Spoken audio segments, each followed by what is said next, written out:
Chapter 1776. Published at 14th of April 2023 11:29 and 37 seconds AM. Chapter 1776. If audio player doesn't work, press stop then play button again. Chapter 1776 treated you well. Lionel and the others stood above a familiar location. The last time they had been here, they had come for the opportunity to enter the Void Palace. Back then, only a few of them had been able to enter, the rest of them being turned away. It could be said that this place was one of the turning points of Lionel's life. This place was none other than the three central planets of the Three-Pillar Sector, a location that had once been overtaken by the Luxnix family, stripping away control from the Viola family and Montex family. But now, this was a region solely under the control of the Viola family, as the Luxnix family, or what remained of them, had moved to be closer to the core regions of Earth's territory, regions where the resources were far more abundant. Ironically, this had allowed the Viola family to finally gain exactly what it had been that they were looking for throughout the effort of several generations. Technically, there was no reason for Lionel to have any hatred for the Viola family. In reality, they had never really done anything to him, and though Richard had tried to make Aina his wife, back then he and Aina weren't together. As things went, the Viola family was just unlucky.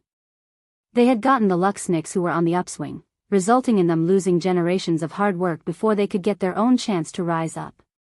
But it seemed, now that they were able to even cause trouble, they had recovered quite well. Lionel had many thoughts about how this would be possible. A portion was the treasure his mother had tipped him off about back then, but he also had other thoughts swirling in his mind as well. At that moment, a ship suddenly broke through the atmosphere of planet Viola. Much like the past, the airspace of the three planets was quite crowded with a ton of traffic coming in and out. Due to this, the appearance of Lionel and the others was quite inconspicuous despite the fact they stood on surfboards. Even so, this spaceship didn't hesitate to make a straight line toward them, causing Lionel's gaze to narrow. And then, a voice projected out toward them. "It is our honor to welcome your highness. If you could please follow me, I will bring you to Patriarch Viola. He is very eager to see you." Lionel didn't say anything for a long while. He had just come, but apparently his presence had already been seen through. Well, this wasn't necessarily impossible. It had already been several days since he dealt with the four families and long enough since he removed the Zoltine faith from existence. It wasn't impossible for this news to have made it to the Viola family. They knew best what they had been doing, and it was likely that they were likewise prepared to take the approach the Zoltine faith had. Toward this, Lionel could only inwardly chuckle. It seemed that everyone seemed to think that he was a pushover. His grandpa was really too casual with this sort of stuff, but that only made Lionel more curious about what the old man was hiding. Lionel didn't get the vibe that his grandfather was a passive man, nor was he the kind of man to be indecisive in action. If he was, he wouldn't have allowed over 99% of Earth's population to be wiped out just to save them the trouble of dealing with invalids. Thinking back, if Earth had formed billions of invalids, something that was likely to happen considering the huge hurdle their talents had to face, especially in comparison to other worlds, the sheer number of variant invalids that would have been formed by now would have overrun the human domain. Although he didn't like the decision his grandfather had made back then, the current Lionel was more than capable of seeing the logic. Lionel faintly nodded eventually, sorting his thoughts. Gaining acknowledgement they were looking for, the attendant manning the spaceship breathed out in relief and turned the ship around to guide them back toward planet Viola. The planet swirled with the very same violet and white colors it had the last time Lionel saw it, but the expanse of the Viola family estate was easily double the size it had been before, taking up the entirety of the planet. It could be seen at a glance that while there was a ton of traffic above the three planets, very few if any came toward this direction. It wasn't long before Lionel and the others were standing in a grand throne room, the gazes several individuals looking down toward them from all sides. This space was no less grand than the imperial court of the Ascension Empire, making Lionel somewhat amused. While the gazes they were receiving couldn't be considered outright hostile, they lacked any sort of respect one would expect from greeting a prince and empire you were supposedly subservient to. Another thing that Lionel noticed was that the ages of the individuals in this courtroom were particularly young, some were even younger than Lionel himself. While there were older individuals, they were most definitely in the minority, but in comparison to the youth, the gaze of these older individuals was even closer to hostile than the youth's. At that moment, a set of doors behind the throne opened up and a young man wearing glistening violet and gold robes stepped out, his long black hair tied into a noble bun and violet eyes seemingly piercing through the veil. Lionel recognized this young man all too well. He was none other than Richard Viola. However, his bearing was even sharper than it had been in the past, and the maturity between his brows was far more prominent. What was maybe the most shocking was that he seemed to be a middle-aged man, something that was impossible even if he didn't improve even a single step since Lionel last saw him. 20 years wasn't enough for a fifth-dimensional expert to exhibit such signs of age. Lionel's lip curled and he spoke even before Richard got a chance to sit on his throne. It seems your world spirit has treated you well. Chapter 1777. Published at 14th of April 2023 11:29 and 37 seconds AM. Chapter 1777. If audio player doesn't work, press stop then play button again. Chapter 1777. Kill them all. Richard only paused for a moment before he continued to sit down, turning his attention toward Lionel. From his vantage point, he looked down at the group without the slightest hint of discomfort on his face. The last time Lionel had seen Richard, he was already well into his 70s, but he still looked like a young man. Of course, the current Richard didn't look old. He looked to be in his late 20s to early 30s, still shy of middle-aged, but given his previous dimension, it should have taken at least another several decades before he reached this point. Lionel found this change to be very interesting. Why have you come to my Viola family today? Richard asked faintly. I think you know quite well. Lionel replied. If I was aware, I would not play games with esteemed imperial prince. We are within your territory, after all. Oh. In that case I came to kill you for those rumors you spread about my mother. The moment Lionel's words echoed, the several ministers in the court all stood at once, their auras flaring. Despite the youth of the vast majority of them, even the weakest had powerful auras within the sixth dimension. In fact, the pressure they exuded wasn't small, and there were even a number of them already in the seventh dimension. Lionel's gaze flashed when he sensed this. Indeed, the Viola family of today wasn't the Viola family of the past. This had to be as a result of the Viola family's world spirit. Originally, the world spirit for this region had been separated into three pieces, one for the Viola family, one for the Luxnix family, and the last for the Montex.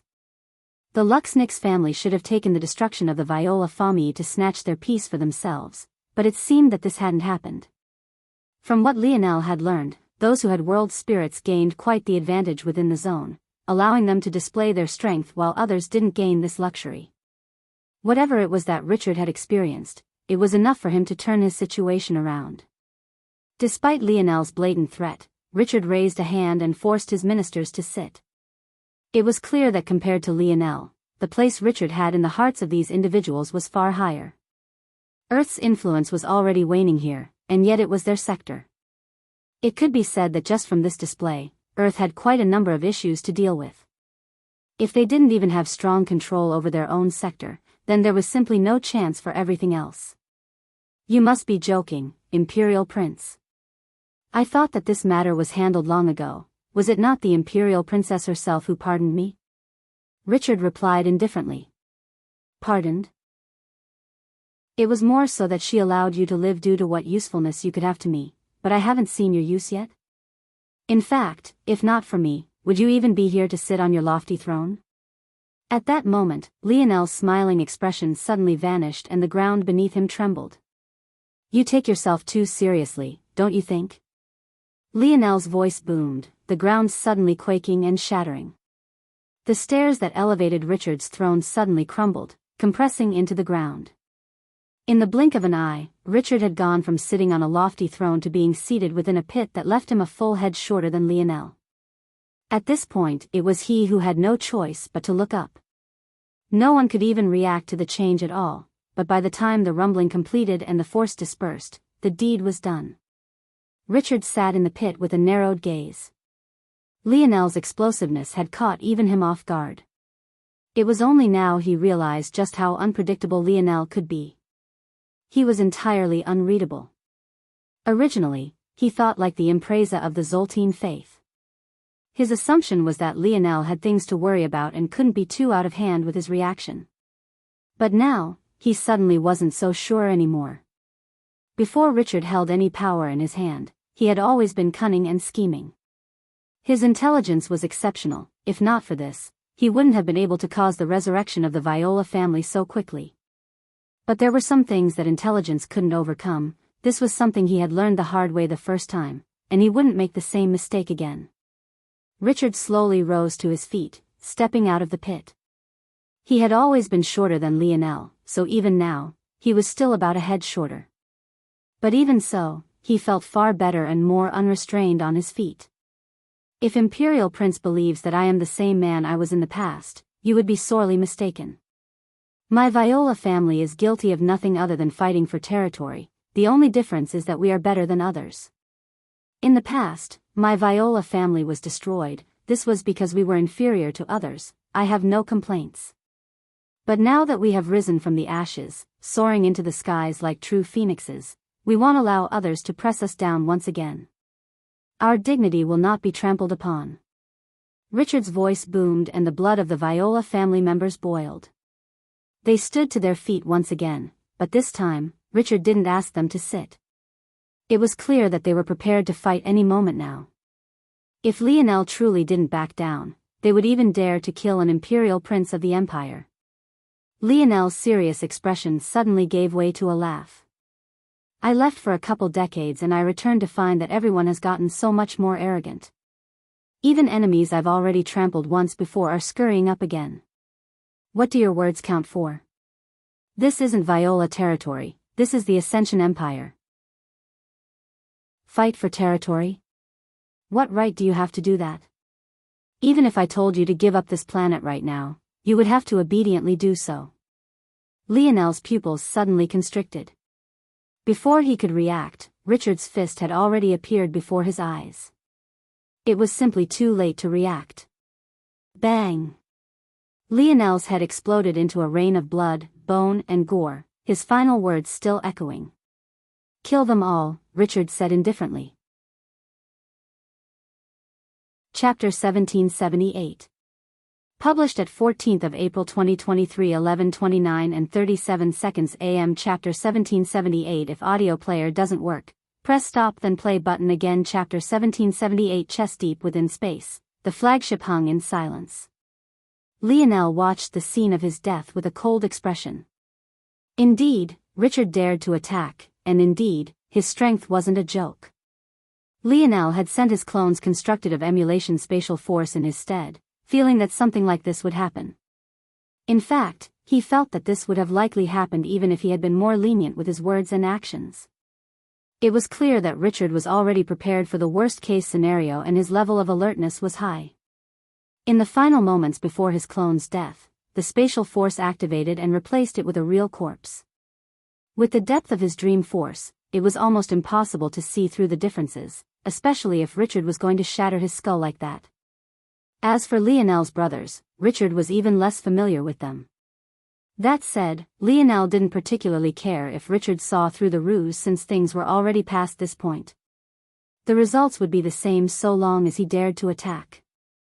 But now, Lionel had to choose his next step carefully, and the best course of action would depend on what Richard's choice was. As Lionel saw it, there were two possibilities. Either Richard was confident enough to double down and remain in Earth's territory, or he already had an exit plan. This little bitch, Raja's expression twisted with rage. He was only just sane enough to not go running down there for revenge. Watching himself die, even if it was just a clone, triggered memories he didn't like to remember. The same went for most of them. Though they didn't express it like Raj had, they stared daggers at the floating monitor, wanting for murder. If not for Lionel's orders, they might have already gone all out to attack. We can't take him casually, Lionel suddenly said. He's in the 7th dimension, and he's most definitely not weak among them. If I'm correct, he would probably rank favorably against the domain-ranked disciples of the Void Palace. Raj grit his teeth. How'd he become so powerful? My best guess is that he gained greatly from the zone, and it might also be related to that secret of the Viola family my mother mentioned. Unfortunately, there were too many things that happened one after another after we went to the Void Palace, and I never had the time to investigate it. Lionel wasn't wrong. By the time they got there, the trial began immediately. Richard obviously hadn't had the skill to make it far in the trial back then, so he ended up in the ranks of nominal disciples while Lionel had become a quasi-galaxy ranked disciple for a while. Then he lost the segmented cube and was basically kidnapped by his uncle, so there really was no time to worry about the likes of Richard. "What's the plan, Cap?" Milan asked. "We'll have to wait to see how Hell react. The problem with the thrusting skies sector might have to wait. I have a feeling that Richard is a much bigger threat." So, the group waited. But after several moments, Lionel's eyes couldn't help but narrow. The monitoring system of the flagship was excellent. When it was configured correctly, picking up sound and images across even light years was very much possible. However, depending on the defenses of your target, these images could be better or worse. Even after configuring, Lionel could only pick up images and not sound from planet Viola, proving that their defenses were actually quite excellent considering how close to the planet the flagship was. However, this didn't matter much. With his abilities, reading lips was all too easy. The sounds might as well have been blaring in his ears. But to Lionel's shock, Richard really had no intention of leaving. In fact, he was delegating normal tasks and sending his ministers off to maintain order. There was nothing out of the ordinary, as though he hadn't just killed an imperial prince at all. Lionel leaned back in his chair and chuckled when Richard even tasked someone with fixing up the throne room. Soon, they dispersed and Lionel's configuration was no longer useful. It would take several hours more of effort to configure it to a new location, so there was nothing left to observe. This was the only real drawback of the monitoring system. Unless he had an exact location like a throne room that would obviously be used to welcome guests, it was quite useless. Lionel fell into his own thoughts. Although he had listed this as an option, he hadn't actually expected it to happen. Lionel now had enough justification to turn his cannons toward planet Viola and eradicate them. But he did have his reservations about it. The Zoltene faith wasn't taken out by him, so it wouldn't be a sin for him to bear. But this would be different, especially since he had just finished destroying those 4 families. Whether it was the Impreza or Richard, they were both right that Lionel would have reservations. It was just that Lionel was good at finding ways to circumvent this. The unfortunate part was that while he could see the depths of the Zoltene faith easily, he couldn't seem to do the same with Richard. This made things far more complicated. Lionel's finger tapped his armrest. In just a few seconds, he had already gone through several possibilities. Interesting. In that case, we'll have to suffocate them in other ways. It's fine if other sectors are in turmoil, but this sector, Earth sector, has to be entirely problem-free. Chaotic water sector. Thrust skies sector. 3-pillar sector. Lionel's gaze began to glow, information flying by one after another. Lionel suddenly stood, a plan formulating in his mind. Battling personally really would be too troublesome, and that of course considered the fact he wasn't certain if defeating Richard in his current state was even possible. In that case, he would just have to play some chess.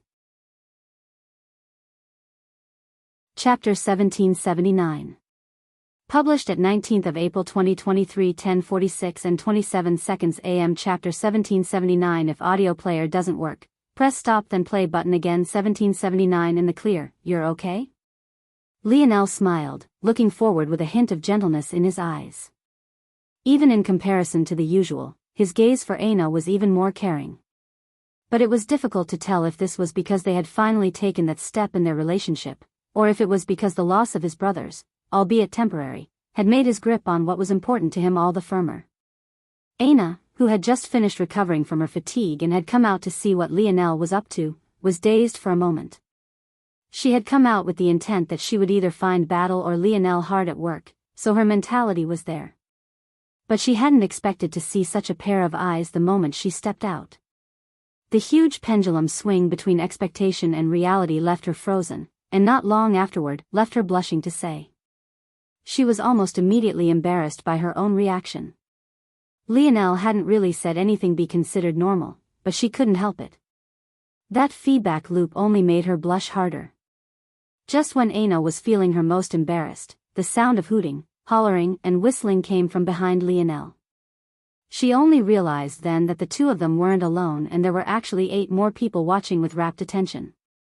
In fact, Raj had even managed to find himself a bucket of popcorn as he eked so far out to the side that he was nearly falling from chair.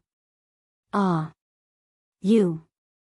She suddenly wanted to lash out at Lionel. Couldn't he have warned her or something?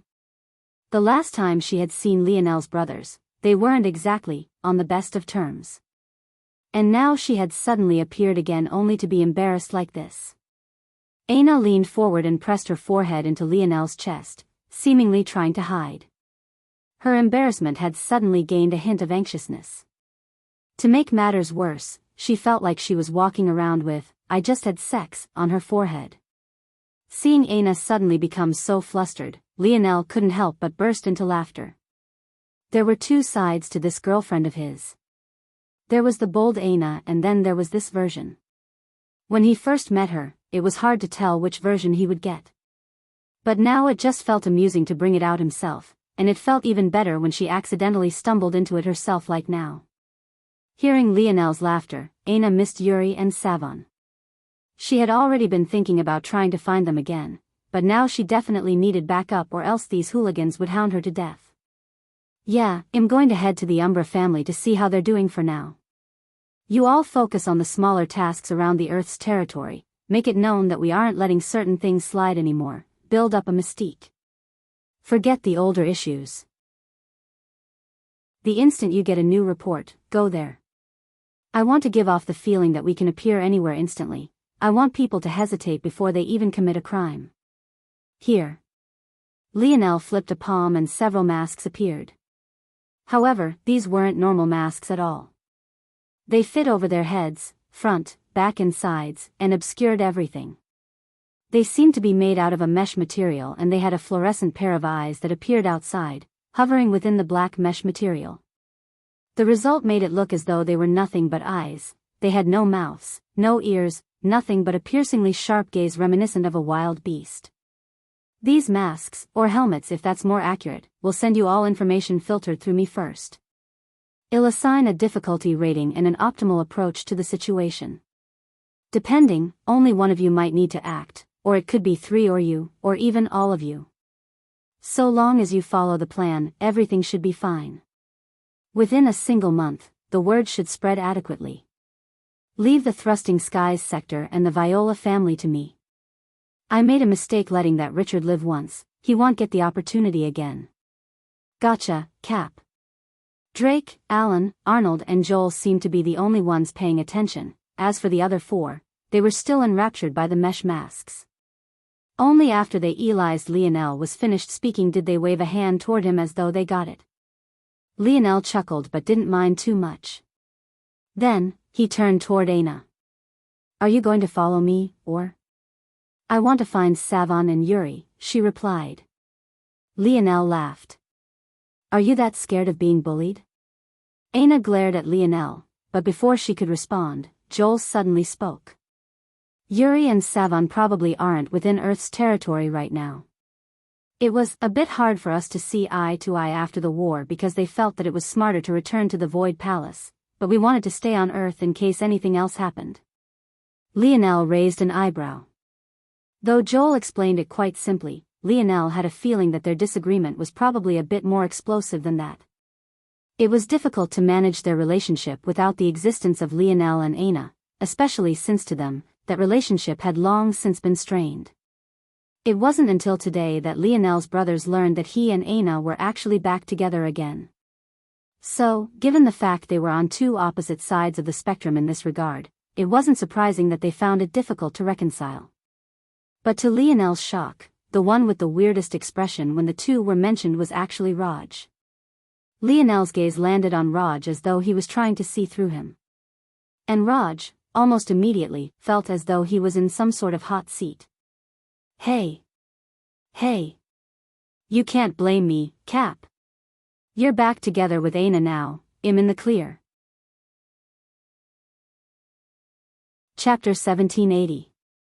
Published at 19th of April 2023 10:46 and 27 seconds AM. Chapter 1780. If audio player doesn't work, press stop then play button again. 1780. Nothing. Lionel was speechless for a long while, his mouth hanging open.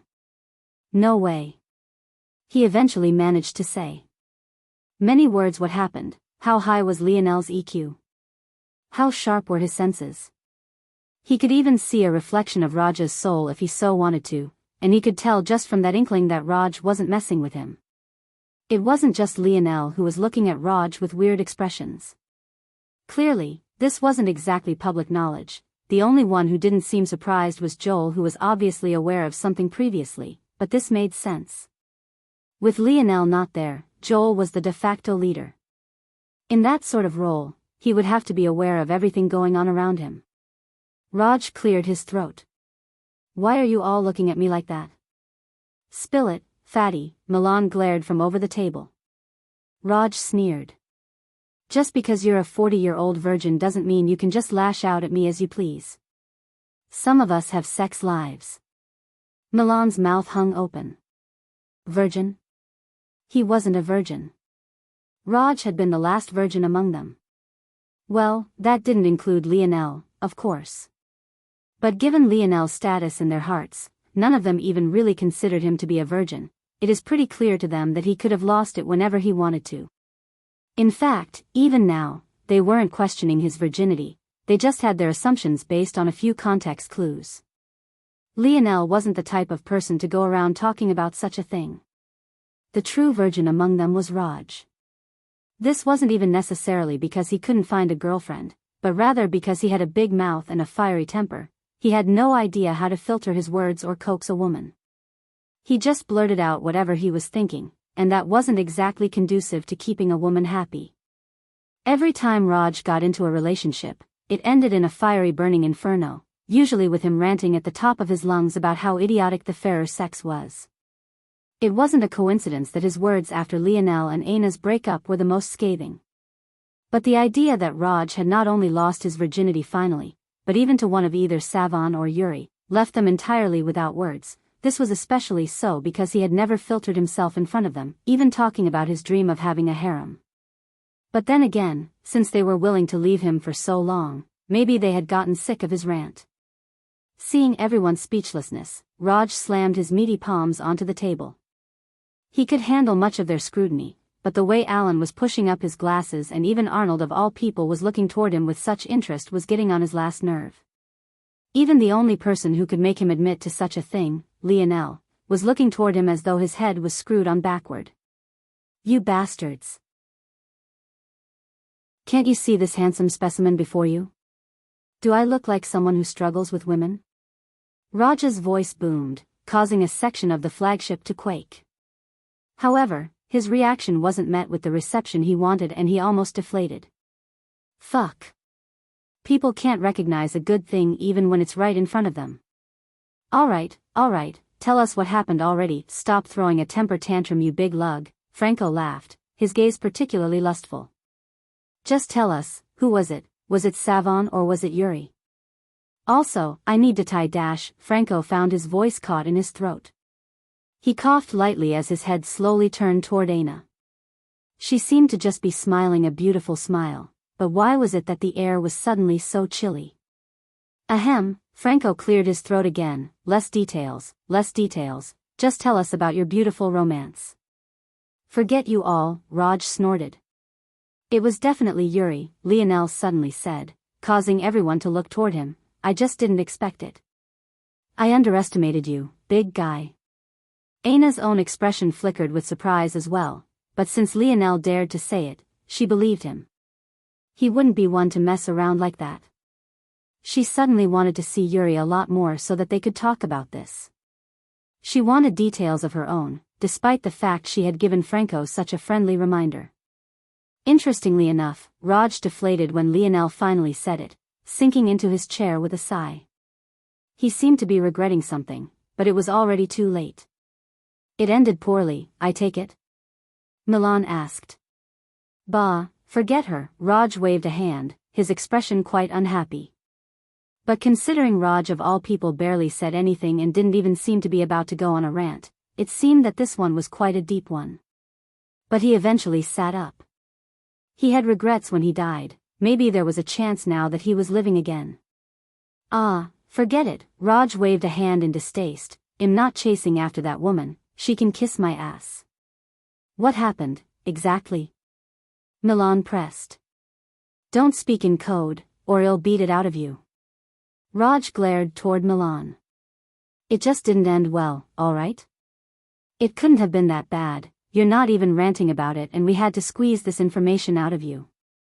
I bet it was nothing, Milan replied. Nothing? Raj sneered. The last word she said to me when she left was that she'd destroy her body and make herself a new one so that I couldn't say I took her first time. Is that still nothing? Milan's lip twitched. That was indeed a bit extreme. Lionel, though, had a different reaction to all of this. So that's it. Yuri really is a spiritual. Chapter 1781. Published at 19th of April 2023 10:46 and 27 seconds AM. Chapter 1781. If audio player doesn't work, press stop then play button again. 1781. In control. Lionel and Aina looked toward another and Lionel eventually coughed. He walked over and patted Raj on the shoulder. Hey, at least she said something. It could be worse, she could have just disappeared without saying anything at all. The moment Lionel said the words, he felt a hot gaze on the side of his face. However, he gathered up all the willpower in the world and raised a thumbs up. One could never say that he wouldn't take one for his brothers. As expected, the moment Raj heard this, he burst into a fit of laughter. Now, if you'll excuse me, Lionel said before vanishing in a beam of light. Wait right there. Aina called out from behind. Don't say I never did anything for you, Raj. Lionel's voice echoed beneath the laughter of his brothers. The Umbra family was quite an anomaly. Years ago, they had burst onto the scene, attacking Earth with a sweeping momentum, before they were suddenly repelled. Back then, many had made the assumption that they wouldn't give up like this. After all, Earth had only been at the 5th dimension during their first attack, making it difficult for them to send their true firepower over. They could only rely on their young geniuses and older individuals who had no chance of breaking into the 6th dimension. Such a lineup wasn't very conducive to success. Due to the circumstances, they had only been able to send a single 6th-dimensional existence in, their patriarch Xylem Umbra. But after his return, he made no movements to attempt a second attack, even after Earth became a 6th-dimensional existence and swallowed up their territory. This was odd to many observing the situation. Although the Umbra family wasn't exactly supremely powerful, they weren't weak either. Back then, beneath the Luxnix, Montex and Viola families, they were probably near first place.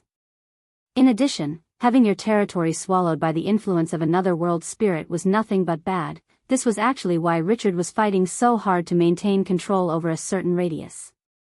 When one world spirit overwhelms another, it's only a matter of time before the weaker world spirit loses all power. Once that happens, the generations birthed by the weaker world spirit will cease to exist and the newborns will begin the cycle of becoming earthlings. If this continued, in 5 generations, everything your ancestors had built up would vanish and your people would become the people of the stronger world spirit. This wasn't necessarily a bad thing if your lineage was weak. After all, wouldn't you prefer to be a talent of Earth than a middling talent of a 6th-dimensional world? But everyone had their own ambitions, and that was especially since there was another option, and that was to swallow up the stronger world spirit yourself. If a weaker world overwhelmed an evolving world, it was possible to snatch the talent away and take it for yourself. In this way, not only would you be able to keep your lineage, you would also give it a great boost in strength. And yet, when Earth underwent a point of great vulnerability during its expansion into the 6th dimension, and was even compromised in a war against 4 now eradicated families, the Umbra family, which had been in the best position to strike, controlling a galaxy right outside of the Milky Way, actually did nothing. No, it wasn't accurate to say that they did nothing, and was far more accurate to say that they did nothing to Earth, because it was thanks to the Umbra family that many who wanted to take advantage of the situation found themselves absolutely stonewalled. The Umbra family, which was always known as one of decent strength, displayed a great amount of strength that felt well beyond its own and even played a key role alongside other mysterious figures in stopping others from taking advantage of Earth's greatest period of weakness. What others didn't know was that this was all because of a single young man, a young man who stood high in the skies and he looked down toward the shadowy planet. "You're finally here." The voice appeared in a wisp of smoke as a figure suddenly manifested by Lionel's side. This was none other than Radlease, a young man that Lionel had known since his days at Valiant Heart Mountain. It could be said that they were good friends for a while, though their relationship had ended up being a bit strained when Lionel learned that he was from the Umbra family and had only come to the Milky Way to prepare for an attack on Earth and of course, target the Silver Tablet. Lionel smiled, seemingly not surprised by Radley's sudden appearance at all. "Sorry it took so long, apparently I was stuck in a zone for over 20 years. Radley's expression flickered. He had heard about the zone as well. In fact, he knew a bit more about it than most considering his Umbra family's former connections with the Three-Finger Cult. He was shocked that Lionel had made it out at all. "Oh. So you do know a little something about that zone." "I was dash. You might be disappointed with how much we know, but I guess you can say that we're aware of a small bit. You can follow me, everyone has been waiting for a while." In truth, after knowing that Lionel would enter the Void Palace, they had already been ready to wait more than just a few decades. After all, one wasn't supposed to be able to leave the Void Palace casually after entering it. The trade-off in time should have been worth it, but it was just unfortunate that Lionel didn't gain the boost in strength they were expecting from him in this time period. As a result, though they had been willing to wait, the situation was a bit more strained now than it would have been otherwise. Even so, what could they do? Just the fact Lionel knew of their connection to the Three-Finger Cult meant that he had them by the balls. No matter how dissatisfied some of them might be, it was all useless. Lionel was in control. Let's go," Lionel nodded. Chapter 1782. Published at 19th of April 2023 10:46 and 27 seconds AM. Chapter 1782. If audio player doesn't work, press stop then play button again. 1782. Simple words compared to the throne rooms and royal courts that Lionel had been in before. The gathering room of the Umbra family was very simple. Up ahead, their patriarch, a man quite familiar to Lionel, Xylem Umbra, sat. But unlike Lionel's run-in with the Viola family, Xylem didn't seem to be flaunting his authority. In fact, he was quite eye-level with Lionel and greeted him with a nod. What was interesting to Lionel, though, was that Xylem was still in the sixth dimension and he didn't seem to have improved very much at all. But this shouldn't have been surprising considering the fact that Xylem should have already been near the peak of his potential when Lionel met him the first time. It wasn't as though everyone would have vast improvements during his absence. However, this was still a curious matter. It had to be remembered that Lionel had drawn the connection between the Umbra family and the Three-Finger Cult. Lionel had been able to draw the connection between the Shadow Tail lineage factor of the Umbra family and the higher-grade lineage factors of the Umbra family. Even so, it felt odd that a family that was able to escape the Three-Finger Cult would be so weak. It felt like it would make more sense that they were purposely putting up such a front to remain hidden, but Lionel actually felt that it was far more complicated than this. At the very least, if remaining covert was actually their main priority, they probably wouldn't have attacked Earth back then. Unless they attacked precisely so that they wouldn't stand out. If they hadn't tried to take advantage of such a good opportunity, it would have made them look more odd than not. But now they're probably being placed in a difficult situation because of me now that they chose to stand out and protect Earth back then.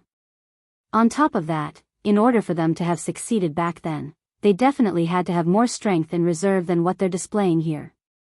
Interesting.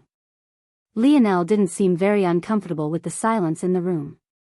Despite the several gazes trained on him, and the depth of darkness in the surrounding space, he seemed to be very comfortable in his own skin whereas others might have started squirming by now. "Can you old fogies stop staring so much? You're making my skin crawl," Radlease mumbled. In the quiet of the room, his voice was all too conspicuous. It seemed that the years hadn't taken the jokester out of Radlease, but even so, that only earned him more glares. They were trying to be serious here, but here was this boy ruining everything. Radley scratched the back of his head with an awkward laugh and grin. Sorry, I only like it when beautiful women stare at me.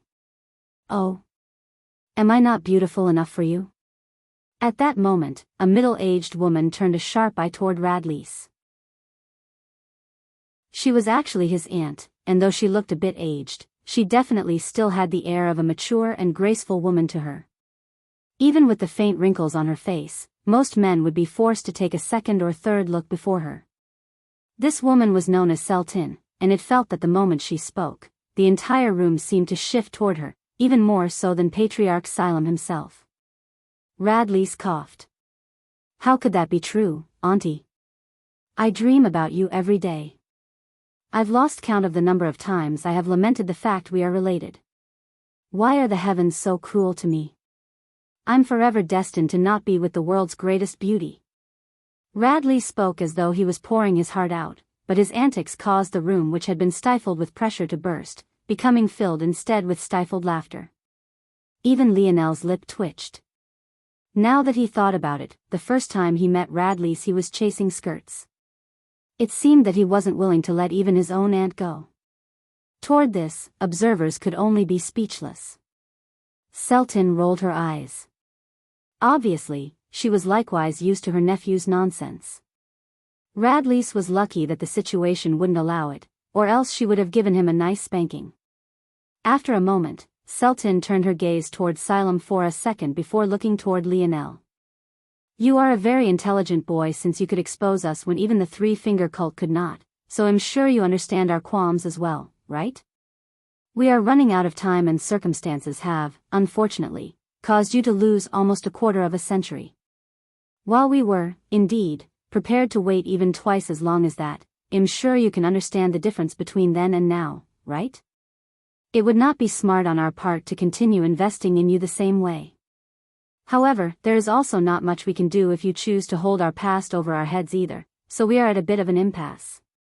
Hearing these words, rather than being annoyed, Lionel was actually quite curious. Although the words seemed simple, they implied many things. The first was that the Umbra three-finger cult that was likely beyond just pure survival. The second was that they were prepared to execute this plan so long as Lionel would allow them an amicable separation. And the third was that they weren't willing to have a falling out with Lionel if they didn't have to. If they killed Lionel, it wouldn't be long before the spotlight was on them again, and that would make remaining hidden almost impossible.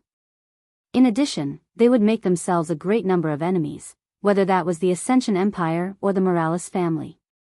They didn't believe that others wouldn't know that Lionel had come here today, so it was impossible for them to take this course of action casually. Chapter 1783. Published at 19th of April 2023 10:46 and 28 seconds AM. Chapter 1783. If audio player doesn't work, press stop then play button again. 1783. Am not here. Lionel didn't speak immediately. In truth, he had come here for two reasons. The first was to touch base and make sure that everything was running smoothly, while the second was to give the Umbra family the bronze and silver tablets of the dark half of their lineage factor. From what Lionel could see, the Umbra family was stuck with their Shadowtail lineage factor much like the Luxnix family had been stuck with the Snowy Star Owl. But, compared to the original Luxnix family, the Umbra family had far more potential and talent. It was just hard for them to see the road forward. If they were able to upgrade their lineage factors, the help that they could provide to Lionel would be much better. The gap between the lineage factors was not small. If not for the perfect synergy between the two halves of the lineage factors, Lionel would have already abandoned his panda construct in favor of the stronger lineage factors of the Dark Force half. But now, Lionel realized that he would need to understand more about the Umbra family before he made this decision. In truth, the reason why he trusted them was obvious. This wasn't because he liked Radley's, or he understood Xylem's character, it was rather because he had a firm hold of their greatest weakness. Someone who feared him and what he could do to them was much more trustworthy in almost all cases. Judging by the context clues of Celtin's words, however, there was too much he didn't understand to hold firmly to this conviction. In fact, just the mere fact Celtin was speaking instead of Xylem spoke volumes about how little he knew. I can tell you now that you've got it wrong, Lionel spoke slowly. It isn't me who should be convincing you of my use to you, but rather the vice versa. Seltin and the others frowned at these words. For a moment, they thought that Lionel might not have been as intelligent as they once thought. Could he not tell the underlying meaning of their words? Did he really think that this was all they had? Lionel shook his head. The matter of the three-finger cult is trivial as of right now. Even if you all were suddenly exposed right this moment, I highly doubt that the cult would have the bandwidth to deal with you right now. In fact, I'm pretty sure they have their hands full dealing with my old man's temper. Lionel had already deduced that there was just one matter that could be keeping his father busy, and that had to be the three-finger cult. This was just an obvious conclusion to make. The Void Palace had been all but out of commission for at least 10 years before it finally clawed back enough high-ranking members to re-establish themselves. But even then, their rules became more difficult to implement, and even something as simple as their no-leaving policy was broken again and again, casually. Even setting aside Lionel's brothers, even the likes of Richard had just directly left without a word. It was clear that the prestige of the Void Palace had taken a great hit. And yet, even with the Void Palace absent, what was the worst thing that had happened in these last 20 years? The invasion of the Cloud Race, maybe? Compared to what could have, or one could even argue should have happened, that was a mere joke. The only way that the three-finger cult could have been stalled for that period of time was if someone, or several someones with exceptional power, had stifled them at every turn. If Lionel knew of the disparaging words the three-finger cult had spoken about his old man, he would have laughed directly in their faces. To him, such words would have sounded no different from the triggered ravings of a group of losers. And, now that the Void Palace was back, the task ahead for the three-finger cult would only be made more difficult. As expected, when Lionel said these words, Seltin's expression flickered. I don't need to threaten you, and I don't have a habit of threatening those who are supposed to be my allies. Is that why you destroyed those 4 families? Seltin asked lightly. Lionel grinned. Were they supposed to be my allies?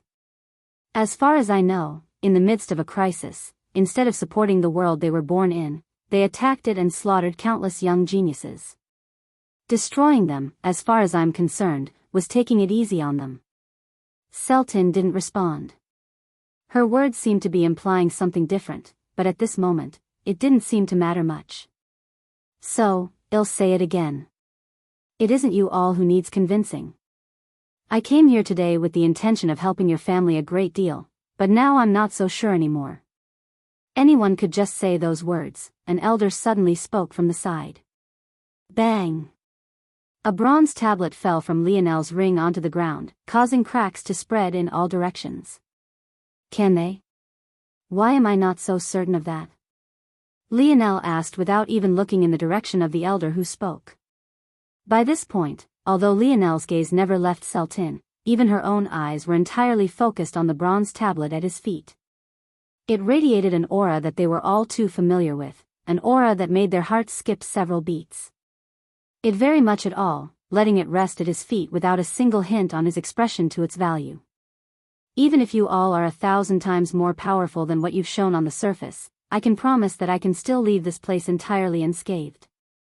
So, I won't repeat myself again. This time, I'll need proper explanations. I'm not here to beg you, I'm here to lead you.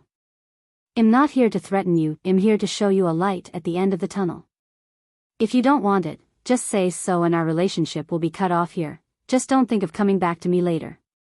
I already have a pet peeve against being tested. Chapter 1784. Published at 19th of April 2023 10:46 and 28 seconds AM. Chapter 1784. If audio player doesn't work, press stop then play button again. 1784. Beyond Seltin's gaze narrowed, but even after she looked back up to meet Lionel's, he didn't flinch a single time. In fact, it was she who felt her throat suddenly constrict as though just a thought of acting against Lionel would lead to her death. This was, of course, ridiculous, or at the very least, she thought that it should be. Even with the strength she only showed on the surface, it should be enough to deal with a Tier 1 Lionel. Let alone her true strength. So why did she feel so uncomfortable? What do you want to know? Selton finally spoke. The obvious, Lionel replied without missing a beat. Why did you leave the three-finger cult? How did you leave them? Why are you all stuck at the shadow tail level of the lineage factors? What is the true depth of your strength? The obvious, Lionel repeated. Selton's jaw set and she leaned back into her chair. Radlease, who was still standing by Lionel's side, coughed slightly, pulling at his color. Is it just me or is it a bit hot in here? This time, Radlease's antics didn't get any laughs. In fact, the atmosphere only became heavier until Selton finally spoke. Believe it or not, the three-finger cult wasn't always like this. The original intention of the three-finger cult was to save humanity. I'm sure that those who remain still believe that that's what they're doing, but as far as we are concerned, they've strayed from that path long ago. The moment they began to target fellow humans for the supposed greater good, they had already lost their way. Lionel's gaze narrowed, but he didn't interrupt. The three-finger cult gained its name from its three founders. Oddly enough, only two of them were human and the third was a demon. The other two founders, one is likely one you have never heard of, a man who called himself king, and the second was a true emperor, the first ruler of the Silver Empire, Emperor Silver I. One would think that it would be the demon who betrayed the other two, but the one who did was the second human, King. Without wasting time getting into the weeds, King turned the human race against the Silver Empire, leading to their destruction. It was said that the reason for this was a love triangle between the three, as it was probably more accurate to say that their third member wasn't a demon, but rather a demoness. The details of that period are murky to many, but in the annals of history, it had always been written that the Silver Empire betrayed the human race, turning into unrecognizable demons. One could only guess that the demoness of the three-finger cult chose Emperor Silver, and King was enraged by this. Lionel frowned. Something wasn't adding up. If the founders of the three-finger cult involved the founder of the Silver Empire, how is it that this grudge led to the destruction of the empire? It didn't make any sense. No matter what, the Silver Empire was a powerful dynasty and it had many emperors. By the time the Silver Empire fell, the founders of the three-finger cult should have long been dead. From what Lionel understood about lifespans, this shouldn't be possible. Even Wise Star Order, who was supposedly immortal, had a cap to his lifespan. This is an answer I cannot give you. All I know is that these words are most definitely the truth, because even now, King is still alive. Lionel's pupils constricted, his heart palpitating. If Selton wasn't lying, then this wasn't just a small matter. What level of strength did someone who had lived for so long have? How did this make any sense at all? Selton took a breath and exhaled. It was obvious that this was also something she thought about a lot. Our Umbra family is made of individuals whose hearts turned cold due to this decision and the few members that remain of the Silver Empire. We hope to make it back one, but for now we live in the shadows. This is why we've taken on the name Umbra. Selton shook her head. We cannot tell you the true depth of our power, as it does matter regardless. We will never show the world more than this level of strength, and even if you give us the bronze tablet to meditate upon and regain our lineage factor, we will never show it to the outside world either, not until we are ready to strike back against the three-finger cult. Ultimately, the reason we only have the shadow tail lineage factor is because for us, it doesn't manifest like a lineage factor at all. Instead, it manifests like an ability index. It is not inherited, it's instead passed down to us. The original three-finger cult didn't have strong familial ties, so it was difficult to maintain the lineage factor across many generations, and even when it did appear, it was becoming so scarce that it was difficult to display good results. In addition, since the cult only had one tablet, it wasn't feasible to allow everyone a chance to meditate on it, especially as the organization expanded. So, as a result of this, the demoness created this method of lineage factor transfer. Only by contributing to the cause could we then gain an opportunity to meditate on the tablet and thus progress. But, obviously, after our escape, we forever lost this chance and have been trying to find new methods of progression. I can only say that, this tablet is indeed very valuable to us. You are correct in your original assessment. As Selton's words echoed, flashes of lightning were sparking through Lionel's dreamscape. He felt like he was making connections faster and faster between things that had previously seemed entirely disconnected, even some things related to his grandpa Morales. But before he could even focus on those things, Lionel's mind suddenly snapped toward the demoness. A demoness, capable of passing down lineage factors as though they were ability indexes. The silver tablet was also somewhat similar to this, was it not? Just who was this demoness? And why was it that she was the only one Setlin left unnamed? For some reason, Lionel had a feeling that this demoness was far more important than Emperor Silver or King. In fact, she may very well be the reason behind it all. But this only left more questions than answers.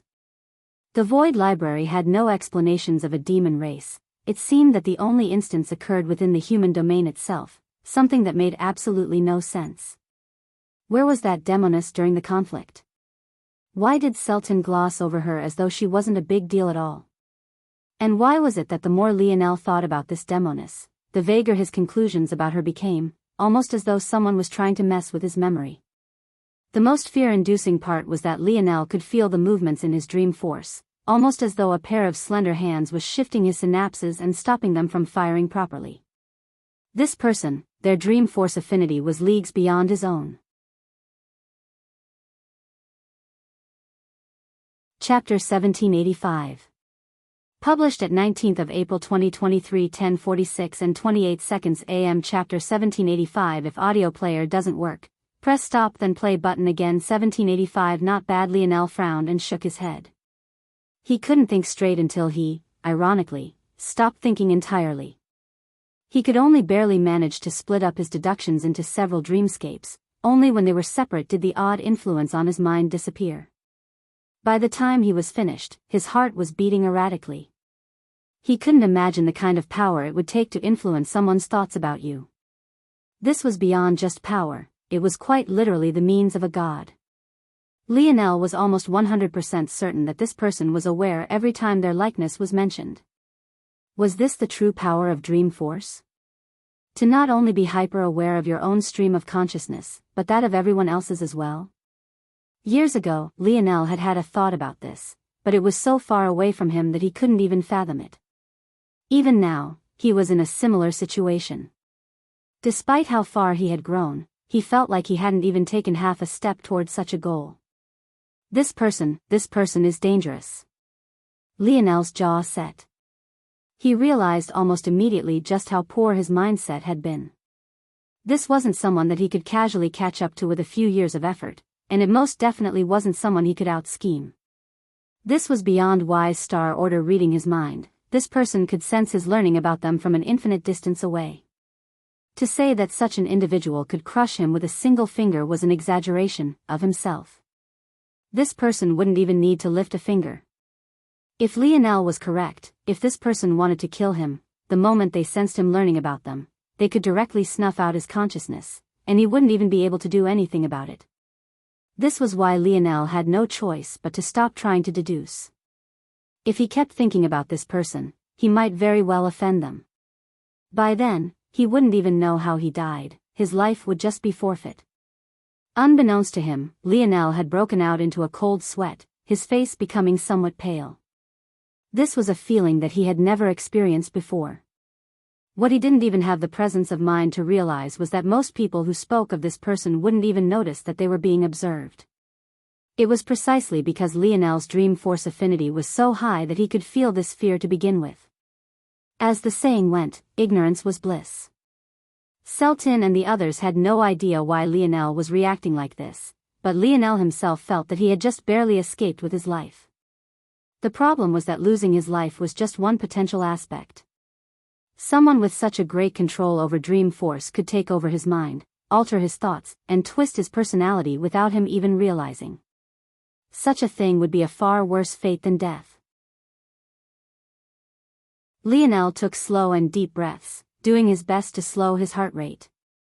The glow in his eyes slowly returned. It took him a while, but Lionel realized that even his overwhelming feeling of fear just now didn't even come from himself, it was rather this person influencing him. For them to be able to force him to react like this after what he experienced with the Emperor's Might tablet, it was clear that they were in existence no less powerful. Lionel lightly flexed his fists, the aura around him shifting. At that moment, Lionel's dream force broke through a barrier as he exhaled. His irises reflected a glassy color, almost as though one could spot a microcosm of the world within him. A silvery crystal-like energy rained down around Lionel and his 3 stars rotated. Boom! Boom! In an instant, Lionel's aura flourished, his strength soaring from Tier 1 of the 6th dimension to Tier 3. Wild fluctuations of force wafted from his body like the echoes of a roar, causing cracks to race along the ground and forcing Radlease, who was the closest to him, into a retreat. Lionel's hair danced and his clothing fluttered. The pale violet color in his eyes seemed to solidify for a moment before it receded once more. The expressions of Celtin and the others couldn't help but widen. The moment Lionel made his first breakthrough, it was clear and obvious that he wasn't on the conventional path. A breakthrough in the conventional path after the 5th dimension required a large amount of resources, but Lionel hadn't absorbed anything. In fact, his body seemed to spontaneously produce force of its own. This meant that Lionel had to be on the God path, but if he really was on the God path, just what were they witnessing? Even a single breakthrough along the God path was worthy of celebration. Even for the Cataclysm generation, the greatest geniuses of the human domain, supposedly, a single breakthrough took over a year.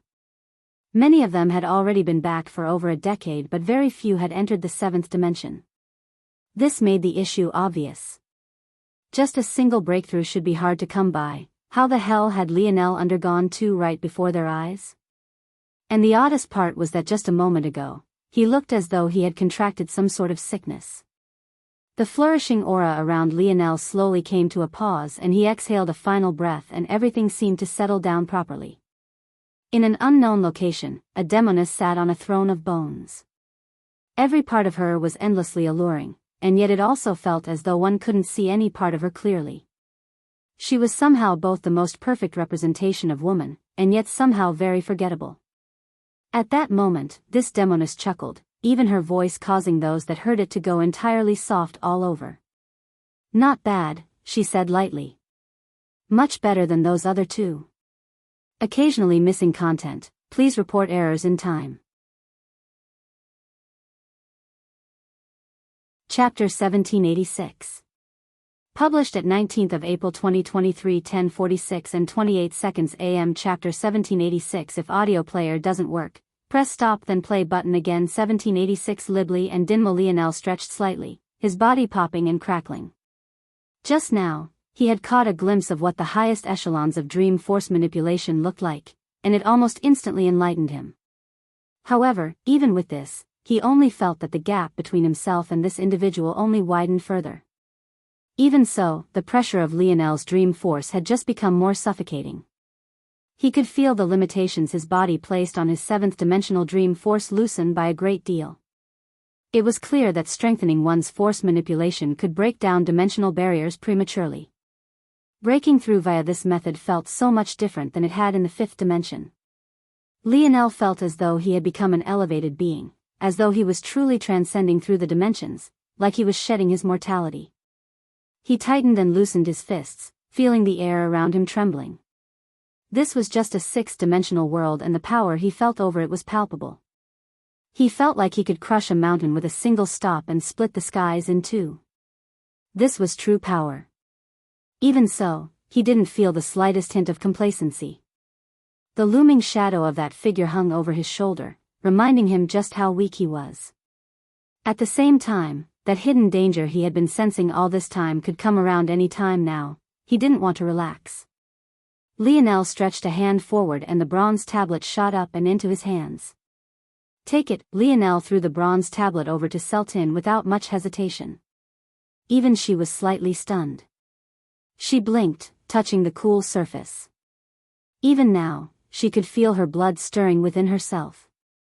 She had already brought the Shadow Tail lineage factor to the peak of its potential long ago. She had been waiting for this day for too long. "Are you sure? There's nothing to be hesitant about. For what they did to my grandfather, the Three-Finger Cult will definitely fall in my lifetime with or without you all, that I can promise."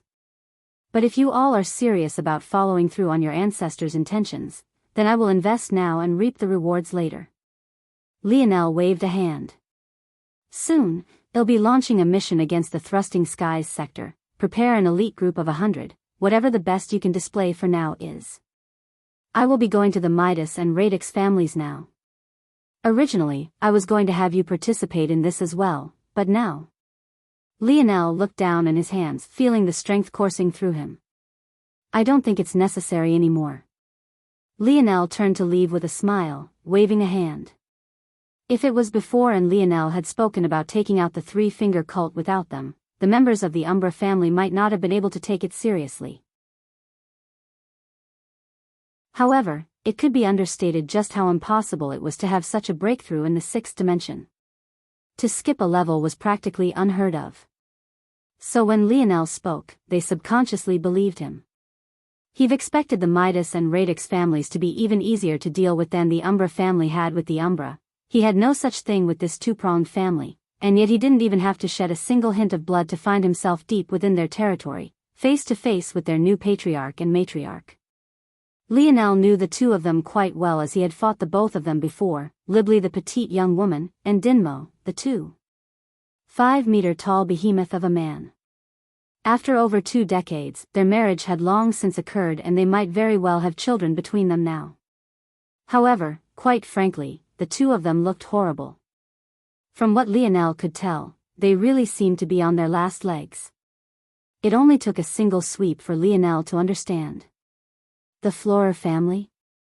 Libli managed to keep her calm after Lionel said these words, but it was Dinmo, the simple one between the two, that wore his heart too clearly on his sleeve. He reacted almost immediately when Lionel spoke, making it all too obvious that this was the case. Toward her husband, Libli could only release an exasperated sigh. The last time Dinmo had seen Lionel, he had gotten his shoulder crushed and found himself tossed into a snow globe. If not for Lionel choosing to release him back to his family, he wouldn't even be here, and it could be said that it was because of this slight goodwill that Lionel's journey here had been made so easy. Even so, Dinmo had a psychological weakness in the face of Lionel that was even worse compared to usual, so he found it very hard to hide anything, especially when Lionel was being so blunt and straightforward. Prince Lionel, we hope that you can help us out a small measure. As you know, our Midas and Radix family, and their Flora family, have never seen eye to eye because we own 2 halves of the same inheritance. Back during Earth's rise into the 6th dimension, the Flora family made the mistake of attacking again, and they suffered a huge loss at the hands of the Umbra family and others, which saved us quite some trouble. But in recent years they've been making a comeback and the pressure has returned tenfold, and things are only worse now given the retreat of Shield Cross Stars. If things keep trending in this direction, our family will be finished. They've always been more powerful than us, and if not for the union of our 2 families, we would have been crushed. I know that Imperial Prince needs help from others for the Morales family heir wars, but it's impossible for you to gain the help of the truly powerful families due to the muddy politics. If you help our family to complete our inheritance by snatching away the Flora family's secrets, I can guarantee that we will be of great help to you. Libli exhaled a breath as though it had taken up all of her energy to get this out. Chapter 1787. Published at 19th of April 2023 10:46 and 28 seconds AM. Chapter 1787. If audio player doesn't work, press stop then play button again. 1787 mistake HM. Lionel hummed, but didn't answer immediately. Of course, he had come here wanting to deal with Midas and Radix families, so to turn his attention toward the Flora family in exchange for their obedience wasn't too much of a problem. But the confidence in Libli's voice made him curious. He had really thought much about it before, but it seemed that this inheritance they were talking about might not be too simple. In fact, if he recalled correctly, this inheritance should be related to the Silver Empire as well. Lionel remembered the first time he had heard about the Silver Empire. While it had been intriguing, it wasn't enough for him to be in shock and awe. But suddenly, he seemed to hear their name echo wherever he went. Libli squirmed somewhat nervously. Although she had said about whether or not Lionel would really help them. Much like one tended to do in negotiations, she had exaggerated their position a bit. Whether or not they would be able to maximize the inheritance or not wasn't something she was sure of. In fact, she wasn't even certain what the Silver Empire inheritance would look like when it fused into one. "Explain your half of the inheritance to me," Lionel finally said. Libli exhaled. So long as Lionel was asking questions, there was a chance. The inheritance is a bit difficult to describe. But it boils down to my radix family's radix cube and Dinmo's Midas family's strong bodies. The Midas families is much easier to explain. They are able to use large amounts of fire force materials to strengthen their bodies. It not only ups their fire affinity, but it also gives their body a durability and recoverability most do not have. When you returned Dinmo to us, he was half dead with disastrous brain injuries, but he was able to survive thanks to this. He's even able to heal his body just by taking in high-quality fire force, though the limit is dependent on his own affinity, the strength of his talent and his overall strength itself. Lionel's eyes narrowed when he heard this. Dinmo had, indeed, been half dead when Lionel returned him to his family. In fact, he remembered being shocked that he survived his blow at all. However, this wasn't why Lionel was intrigued. He just felt that Libli's words sounded greatly familiar. My radix family's radix cube is a lot more complicated. We are able to form a special force within us that can be used to influence and change metals. Once this metal is changed through the use of our bronze force, it gains a symbiotic relationship with us and we are able to take it within our bodies. This allows us to create crafts that can be controlled like limbs extending from our bodies. We nurture our radix cubes through our lives and we grow along with them. As we get more powerful, so too do they. The more Libli talked, the more sparks flew within Lionel's dreamscape. But even so, he couldn't understand why. Time and time again, the name Morales and metal synergy lineage factor came up. But what did portions of an inheritance from the Silver Empire have to do with the Morales family? Swallowing fire force to strengthen one's body. That sounded eerily similar to metal body. Fusing with metals and controlling it like an extension of yourself. That sounded eerily similar to divine armor. These seemingly unrelated matters all of a sudden fell entirely too related when they were reframed. Lionel's gaze turned sharp. What about the Flora family, then? We have to be more cautious, things aren't looking good. News that the 4 families were destroyed has been circulating, although that might just be a rumor right now, we should at least confirm if it's true before we take another step. A voice of reason echoed in a secret meeting room. This location was none other than an underground lair of the Flora family, but the people here were entirely split. The individual who spoke was an old woman who went by Elder Sherry. She looked especially kind, and though her face was filled with wrinkles, she had a rosiness that seemed very healthy. Out of her graying hair, branches of trees seemed to grow and blooming red cherries became like ornaments to her style. On her shoulder, a beautiful white dove sat, picking at the red cherries from time to time with a blooming happiness in its eyes. By the time it finished eating one, a second would appear in its place almost immediately. This woman exuded endless vitality and was one of the 3 strongest warriors of the Flora family. Even so, she seemed to be in the minority on this day. Elders Seward and Roselia were entirely opposed to her views. I disagree, Elder Seward, an old man who seemingly had seaweed in place of his hair spoke out. If anything, those rumors should make us hurry all the more. That boy is the very one who killed little Belize back when he was just in the 5th dimension. Now that he's returned, what chance do we stand if we do not finally complete our ancestors' wishes and fuse the final inheritance together? Elder Sherry shook her head. You only need to take the Midas and Radix families as an example. Just because we have to be able to fuse it. If it was so easy, why haven't their Midas and Radix families fused their quarter pieces together in all this time? Isn't it precisely because we can make use of a full half while they can only separate it that we are so much more powerful than they are? Even after centuries of marrying, they've only just finally produced a young genius that can use the 2. By the time we succeed in producing a genius who can fuse all 3 pieces, our actions would have long since offended the Ascension Empire to the point where we would be eradicated.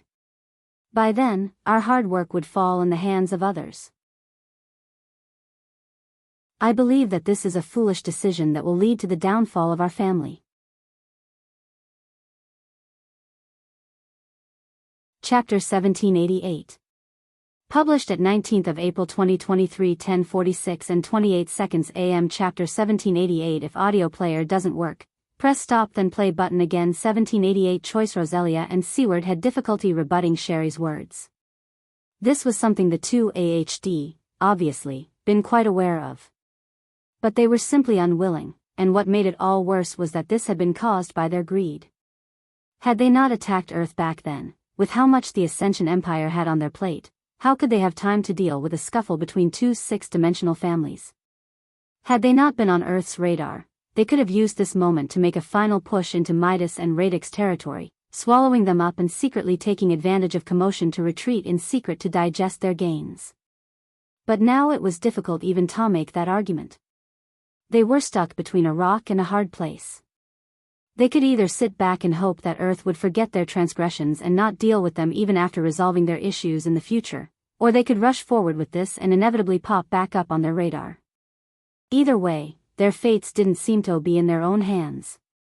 Then we'll just have to accept the offer, Roselia eventually said coldly. When this was said, even Sherry hesitated, not saying anything immediately. Her kind features seemed marred by worry. If this sort of choice was made, there rarely was no going back. Those people seemed to be very interested in their inheritance, but if their proposal was accepted, then they would have very little control of where things went from here. Ultimately, there were two predictable roads between them and one wild card. If they sat back and did nothing, they would either eventually be destroyed in the future, or they would continue to wallow in mediocrity. If they attacked, they would offend the Ascension Empire, and if they accepted this proposal, any of those things could also happen, but there was also a small chance that they could break out of their cocoon and bloom. It was clear what kind of philosophy the Flora family usually had. Since they had dared to attack Earth back then, even while knowing the kind of sticky situation they might get themselves into. However, even so, they were used to doing risk assessments as well. Back then, Earth was still a fledgling world and they seemed vulnerable. But now, they had already grown into a behemoth in comparison to them. At the same time, if those people dared to do as they said, then it was likely that they were another behemoth, one that their family also couldn't afford to offend. The question was, should they make a deal with the Devil Toes Cape a demon? Sherry couldn't make this decision. Back then she hadn't stopped the family from attacking Earth because she too understood the concept that if one wasn't moving forward, they were moving backward. If everyone around you was improving while you, yourself, was stagnant, it really was no different from moving in the reverse direction. As a family that had survived many centuries to make it to this point, even conquering a galaxy to themselves, they couldn't afford to take a step back, especially since so many were eyeing Earth's territory right now. Worst come to worst, they would just allow their world spirit to dissipate and become true citizens of Earth. But if they were ostracized and their territory was taken over first before they could do even that, then what chance did they stand? The three head elders looked toward one another and fell into silence. It seemed that they had made their choice. They didn't need to say anything to understand one another's conclusions. However, before they could take any further steps, a commotion broke out. As Lionel walked, he had to admit that the feeling of moist, soft grass beneath his bare feet felt almost too good. The Flora family territory was indeed a beautiful one. Exotic plants of all sorts bloomed in the surroundings, filling the air. Withan earthy and delicate fragrant epithet soothed the soul. It even somewhat reminded Lionel of the scent of rain, but it was perpetual. He didn't waste any time and had come directly to their main planet. He truly didn't believe that anyone here could stop him. Even up until this point, he hadn't felt it necessary to take his hands out of his pockets, and he was enjoying the scenery more than anything. The shouts of warriors and alarms began to blare, ruining the ambience somewhat. However, every time they exposed their position, another swirling mass of emulation spatial force would shoot through the air, impaling them all. The Flora family members were simply too weak. Lionel was already able to kill one of their strongest warriors and geniuses back when he was in the 5th dimension. Now that he was in Tier 3 of the 6th dimension, what chance did they stand now? In what felt like just a few minutes, Lionel had already made it to the main gates of their estate. The entirety of planet Flora was covered in foliage and plant life, even the water sources were covered in plants of all kinds, making it look like a planet off green from above. Their main estate was really no different at all. It was hard to tell if it was a real fortress at all because even its sturdy constructions were covered in plant life. Boom! A rush of spatial force came out from Lionel like the swing of a hammer. In just a single strike, the tall gates deformed, a dent that was over 20 meters across and over 5 meters deep appearing right at its very center. Lionel raised an eyebrow. It survived that? It's actually repairing itself too. Lionel was a bit reluctant to use fire force in such a beautiful place, but that didn't mean he would if it came to it. For now, though, it didn't feel necessary. Lionel's gaze flashed. Boom! The gates flung open with such force that they were ripped off their hinges. Occasionally missing content. Please report errors in time.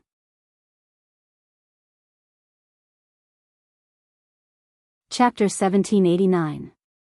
Published at 19th of April 2023 10:46 and 28 seconds AM. Chapter 1789. If audio player doesn't work, press stop then play button again. 1789. Too late. The gates flew up like artillery shells, falling in the distance with a deafening boom. At that moment, all the Flora family members that had been scrambling behind the gates froze, looking toward Lionel at the same time. They knew well how good their defenses were. It should have taken an entire troop of powerful warriors to even damage it. How could just a single person not only burst through it, but even do so with such force that the gates flew from their hinges like that? Fear took deep root within them even as Sherry, Seward and Roselia all charged out from the depths of their family estate, their eyes widening when they landed in Lionel. Although they hadn't personally been there to see this young man back then, how could they not learn of the truth from others by this point? Lionel had been able to kill Belizzi at the 5th dimension, but now he was already in the 6th dimension. Just what kind of monster had he become?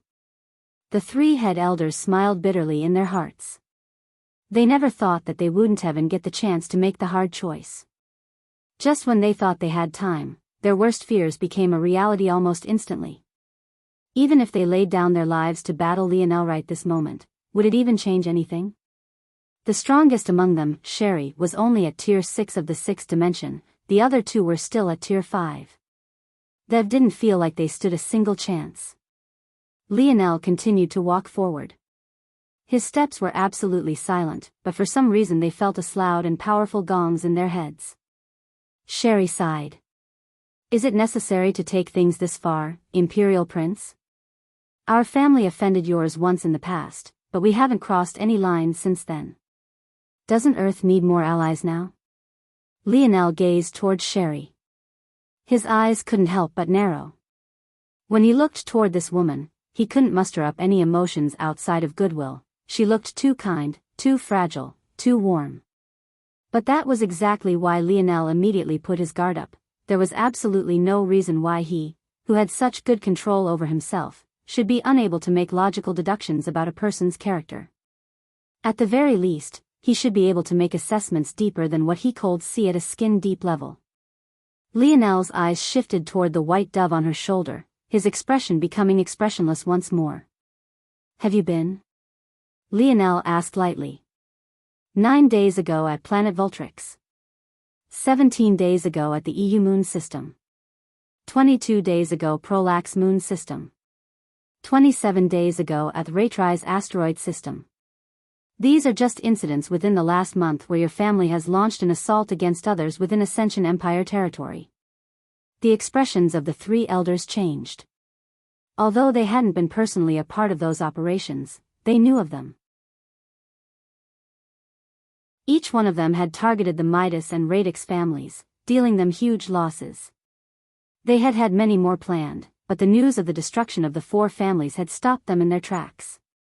Never had they thought that the Ascension Empire had paid somic attention to them.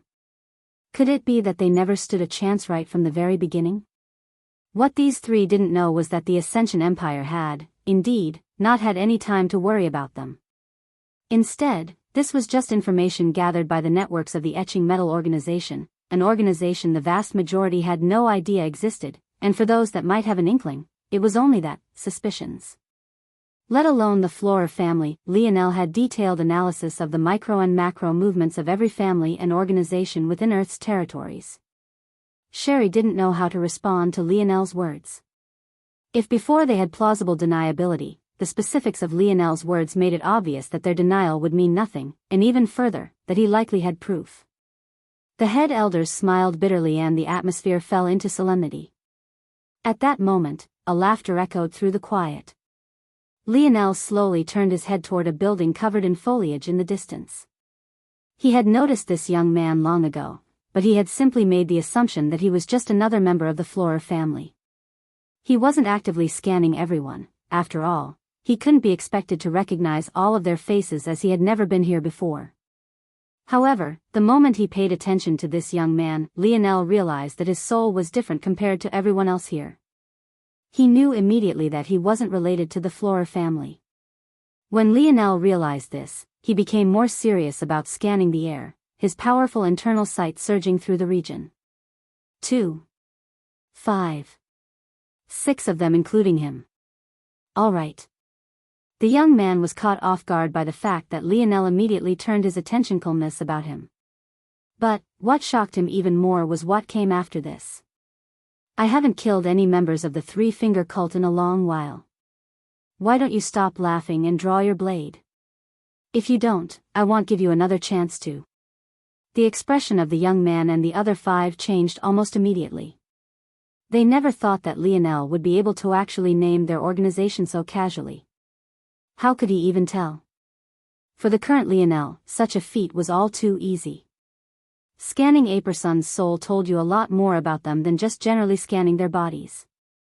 With just a look, Lionel could feel the familiar aura of a lineage factor that he, himself, had, and thus people obviously weren't from his Morales, Luxnix, or Fox families. In that case, there was only one explanation. Lionel finally took his hands out of his pockets and flipped a palm to reveal the radiant white lion bow. Too late. Don't say I didn't give you a chance. Occasionally missing content, please report errors in time.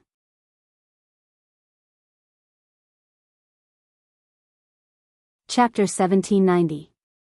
Published at 19th of April 2023 10:46 and 29 seconds AM. Chapter 1790. If audio player doesn't work, press stop then play button again. 1790 Twin bang.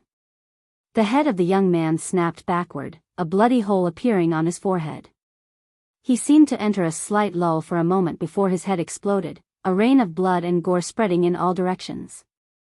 Lionel didn't show the slightest hint of mercy. The three-finger cult was an existence that was akin to the oil to his water. As many as he met was exactly as many as he would kill. For making his father show him such an expression, they deserved nothing short of death. Sherry and the others shivered. They had no idea that young man was still here. He was the one who had come to them with the earlier proposition. But they had never thought that rather than leaving, these individuals would have still been here monitoring their movements. Even though they had eventually decided to side with these individuals, didn't this mean that they had never really had a choice to begin with? And yet, this person they had feared had been shredded to pieces by just a single attack of Lionel's. Lionel's fingers flickered and more arrows appeared from the segmented cube. He knocked 3 at once, pulling back in one fluid motion as his hair fluttered in the air. He locked onto several targets at once. In his eyes, they might as well have been standing nose to nose. In such a situation, how could they avoid him? SHU. SHU. SHU. Lionel released his bowstring, the roar of a white lion echoing with a sonorous resonance. At that moment, the other 5 who had all been hiding in the general vicinity, seemingly with the intention of blending into the family, all erupted with their greatest strengths at the same time. 3 punched out at the same time, shattering Lionel's arrows. Even so, 2 of them grimaced in pain as the bones in their hands fractured, and the last of them was even more unlucky, losing their entire fist to just a single arrow. All 3 stumbled back, their steps causing the ground to crack and shatter.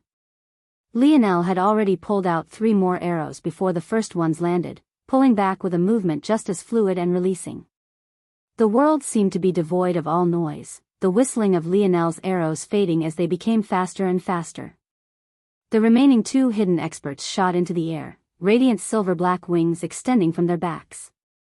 Lionel recognized it immediately as the dusky steel bat lineage factor.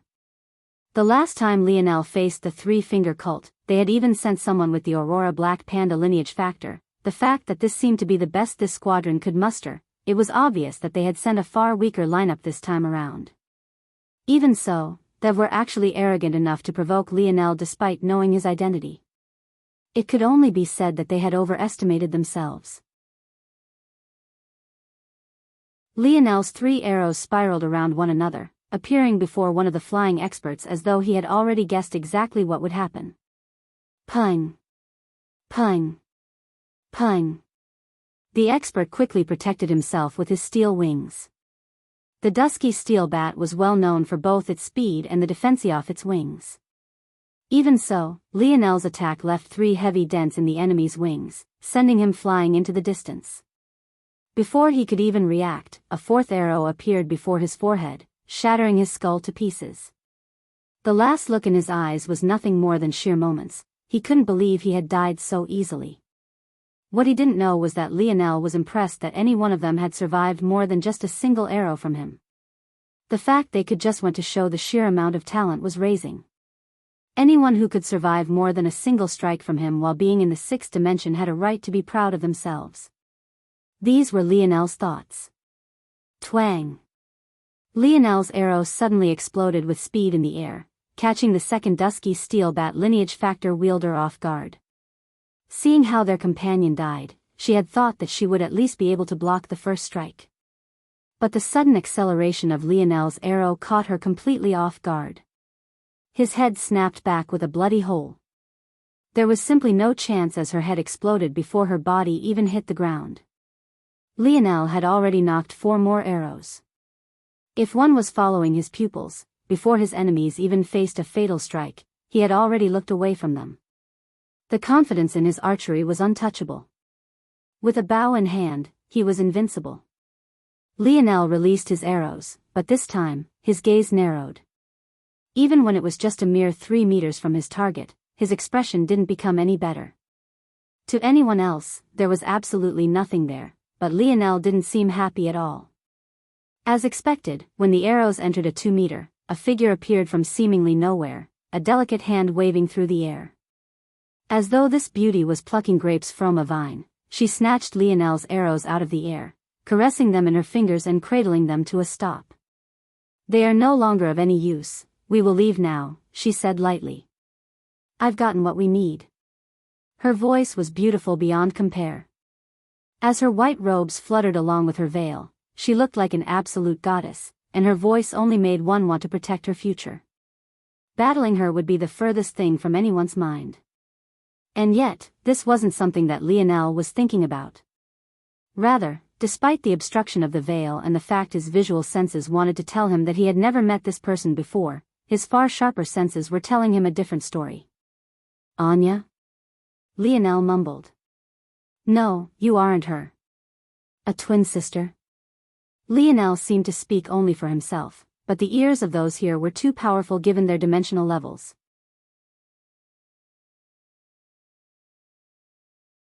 Chapter 1791.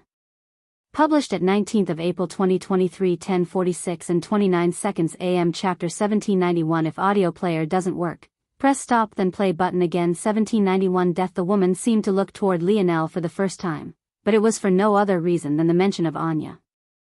She didn't seem to see Lionel at all. In fact, it looked as though she was looking through him, a feeling that many of Lionel's enemies had experienced at his hands.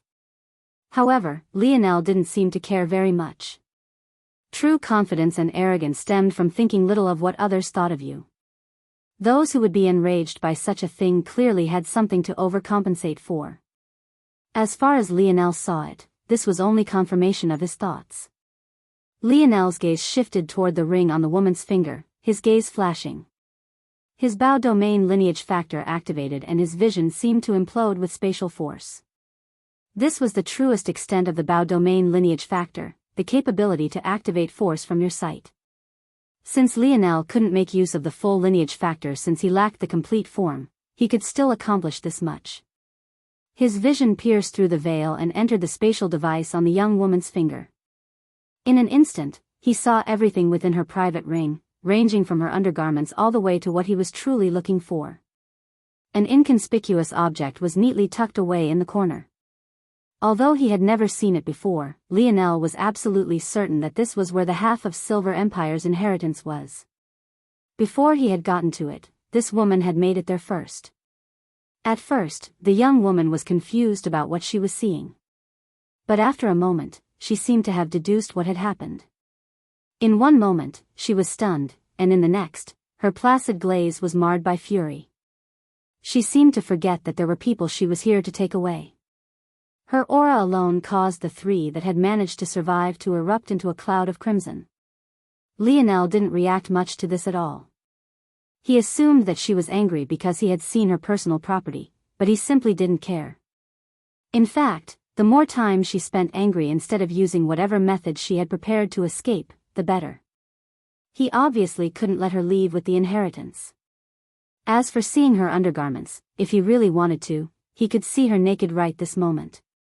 Most could use their own personal strength to cancel out the Biyao domain lineage factor, but Lionel had a very unique set of abilities that made it very difficult to do so unless you had a large power advantage over him. If this woman was truly Anya's twin sister, there was no doubt that she was a top-class beauty, one rarely seen, no less than Aina. But he simply didn't care. No beauty outside of Aina herself had ever moved him, and he doubted that would ever change. This woman could be stripped naked before him and he simply wouldn't care. "You have a death wish," she said coldly. Lionel didn't respond, his bow disappearing in place of a white gold spear. His absolute spear domain flourished, an illusory cyclone of gold dancing around him. The aura was so oppressive that the members of the Flora family were forced into a retreat, buildings in the surrounding area threatening to collapse. The young woman, Harmony, took a step forward. But just as she did so, she looked up and her face seemed to scowl beneath her veil. Clearly, someone was communicating with her. She looked back toward Lionel and sparks seemed to fly in her beautiful eyes, her ample chest heaving. She seemed to be memorizing Lionel's face for the future, her murderous intent towering like a malevolent tornado.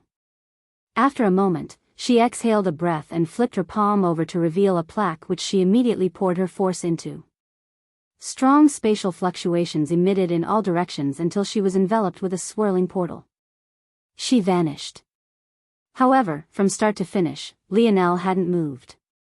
A moment later, Harmony took a step out and her pupils constricted when she realized that she was actually standing in the same exact spot.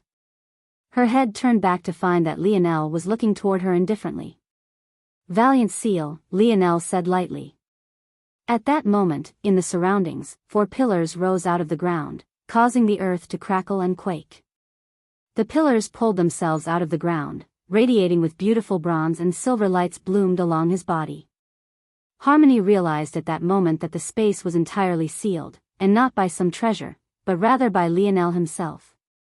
Her gaze couldn't help but narrow. This was no normal feat, not at all. Lionel began to walk forward. "Finger cult members appear before me is the number that will die. You overestimate yourself a bit too much." Harmony regained her composure. If Lionel could see into her spatial ring, he could obviously see what trump cards she had in hand and would obviously be aware of what methods of escape she could use. From that moment, he had already prepared a counter for it. Lionel wasn't just talented, he was scheming and highly intelligent. Even so, I think the one overestimating themselves is you. Keeping me here is the worst mistake you could have made. You had a path choosing death. Harmony's white dress fluttered, a silvery black energy wafting out in all directions from her, the aura of a Tier 4 expert coming out from her in waves. Lionel immediately recognized this energy as the very same energy which had dissolved all the strength from his arrows. Feeling it now, he was even more certain of what it was. Death force. A pair of white horns grew from Harmony's delicate forehead, her pupils growing to the point they almost swallowed up her irises entirely, forcing them to become rings of gold. Her white hair fluttered, being contrasted with the silvery black energy. Lionel was sure now. This was the death pulse deer lineage factor, the fifth lineage factor, a pinnacle eighth dimensional lineage factor. Harmony reached out with a hand, and a scythe formed of white bone and creamy pearl manifested, the pole arm and menacingly curved blade connected by a glistening red ruby twice the size of an adult's head. The pole arm alone was at least 3 meters, and the curve of the white blade was at least 2 meters. Shying. Shirring. Shirring. You want to kill death? Harmony laughed, her gorgeous voice still causing those who heard it to go soft. Fool. I'm going to enjoy skinning that handsome face off of your skull. Harmony's scythe danced and spun in her hands before she suddenly attacked.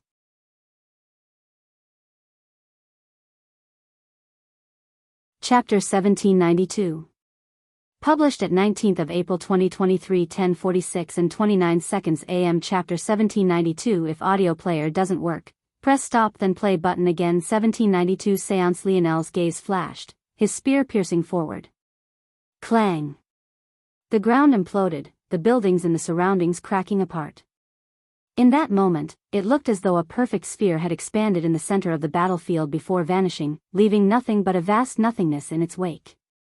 The two separated and instantly shot forward once again, their weapons crossing back and forth, dancing between glancing blows and all-out attacks that sent them both flying dozens of meters backward.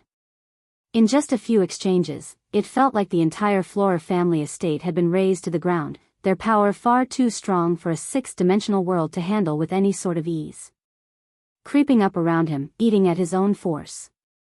It swallowed it all with more forcefulness than even anarchic force seemed capable of, and yet it was precisely because of his experience with anarchic force that Lionel was somewhat able to deal with it.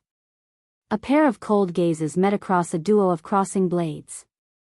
Harmony's scythe sliced downward, shifting the weight of Lionel's spear and parrying it to the side. Her hips twisted and her body spun, 3 quick strikes descended toward Lionel's off-balance figure. The blade moved so quickly that its afterimages looked like a blooming lotus of scythe force, wafting an eerie deadly aura. Clang. Clang. Clang. Lionel's absolute spear domain raged, rotating with such speed that it deflected all 3 blows. At the same time, Lionel's spear tip seemed to vanish into the void. It looked like he had been pierced by Harmony, her parry causing him to be off the mark by a few feet. And yet, the moment his spear tip vanished, it appeared at her throat as though it had always been there. Harmony's pupils constricted, however her expression remained calm. Oh. She pursed her cherry lips, her veil fluttering as she released the sound of a soothing harmony. It sounded almost like the seance of a religious cult.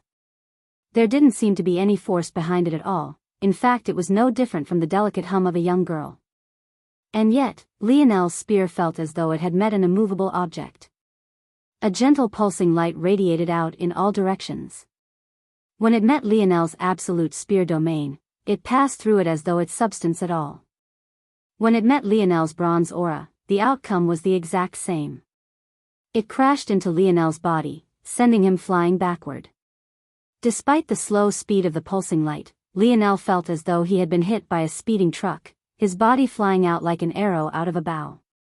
At the same time, a dense, dark energy began to eat at his skin and the force within his body. Lionel grunted, a surge of vital star force rushing through his body and crushing the death pulse force. He spun through the air, trying to regain his bearings. However, before he could, Harmony appeared above him, her scythe swinging down like the vicious stinger of a scorpion. Lionel's expression remained cold and indifferent, his spear piercing upward. His blade seemed to draw a line in the skies, even in such a compromised position, he didn't seem to lose any momentum or torque at all. Bang! Their blades crossed, but Harmony pulled back faster than usual, suddenly kicking down toward Lionel, her bare heel colliding with his sternum. Lionel's body shot downward like a meteor, a harsh whistling sound echoing through the surroundings. Just as he was about to land on the ground, he flipped, landing heavily on his feet. All around him, the earth shattered and crumbled. Up in the skies, high above, Harmony spread out her arms and legs like a starfish, her scythe being held tightly in one hand as she free fell. The wind rushed by her and fluttered her robes, a malevolent expression on her face as her tall horns suddenly began to spark. At first, it just looked like subtle arc-soft lighting, but very quickly, it was as though the void had been torn apart and a small rotating black hole-like sphere took form, pulsing every time it expanded in size. In just a few breaths, it was over 10 meters in diameter, and Harmony opened her soft cherry lips once more, her veil wildly flapping in the wind. "Yu-yu-yu-yu-yu-yu-yu." A sonorous call echoed, and the pulsing black sphere suddenly appeared on the ground right above Lionel, crashing down with a speed that was nigh impossible to react to. Lionel felt as though an entire world had suddenly, and lakes began to tower into the skies, forming tsunamis that flooded the surrounding green forests. The magnetic poles were knocked out of alignment, causing the perpetual spring-like temperatures to shift, forming a deathly heat in some regions and a frosty cold in others. At the same time, unearthed volcanoes began to erupt and earthquakes ravaged the surroundings. It felt as though if Harmony's target was the planet itself and not Lionel, she could have wiped it all out with just that blow alone. Harmony was enveloped by the pillar of her own attack, but she continued to descend, her scythe slicing downward and splitting it into two. Her gaze was filled with a fiery light. She wanted Lionel's head. She hit the ground. Bang! Roar! Her palms slapped together, catching Harmony's scythe blade before it could descend any further. The claps echoed like the roars of thunder. Occasionally missing content, please report errors in time.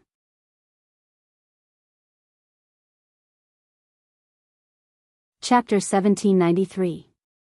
Published at 19th of April 2023, 10:46 and 29 seconds AM. Chapter 1793. If audio player doesn't work, press stop then play button again. 1793 Defensive Path. Lionel's three-headed and six-armed dark gold panda construct roared, the bellow of chest dispersing the death pulse force in the surroundings. Four of its palms clasped around the scythe, stopping it in its tracks. Its remaining two palms struck out at the same time, aiming for Harmony's body without the slightest care for preserving her life. Harmony was stunned for a moment with the sudden appearance of the panda construct. She felt that there was a familiar aura coming from it, but it was too different from the Aurora Black Panda lineage factor she was familiar with. If she had time, she might have been able to deduce what was happening, but before she could, those two palms had already appeared before her. Harmony's surprise turned to a sneer. A construct made of force was what she feared the least. Second before her death pulse force corroded all the force it was constructed out of. However, before her death pulse force could cause Lionel's panda construct to collapse, Lionel's lips moved. Lotus domain.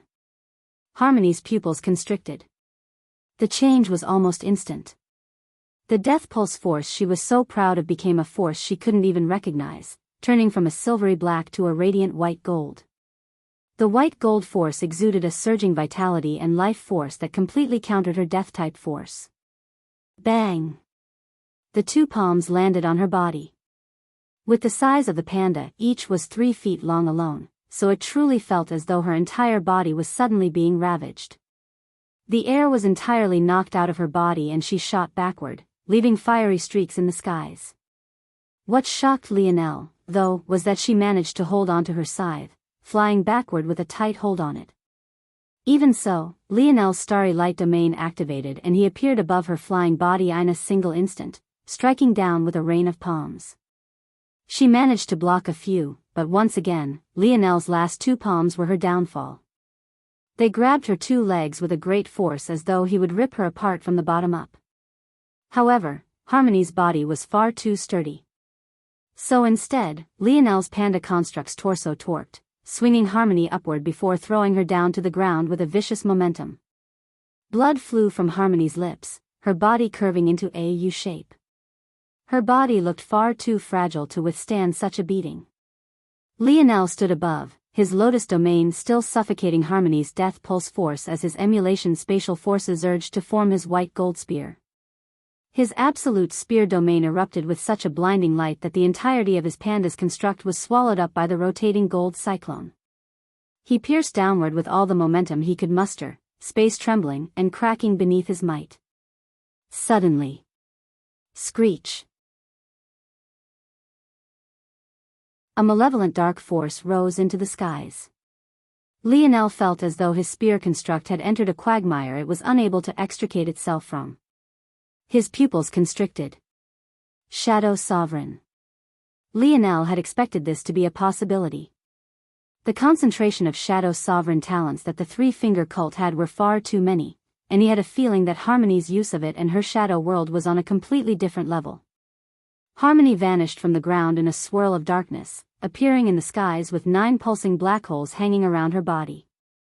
Even standing a measure away, Lionel felt as though his force was being forcefully snatched and twisted into a vast nothingness. His expression couldn't help but turn serious for the first time. Shadow Sovereignty had many paths. Blackstar had the greatest ability to bolster his mimicry by feeding the blood he had to this point. Harmony seemed to be most talented in the defensive path, but it wasn't just that. Boom! At that moment, the 9 black holes rotated and a familiar force shot out at Lionel, appearing before him in the blink of an eye. Lionel recognized it almost immediately. This was the very same force he had just applied to his spear strike. Now it was coming back at him even faster than before. Lionel's panda construct roared, swinging out 2 pairs of arms to the side and forming a large amount of dark blue force.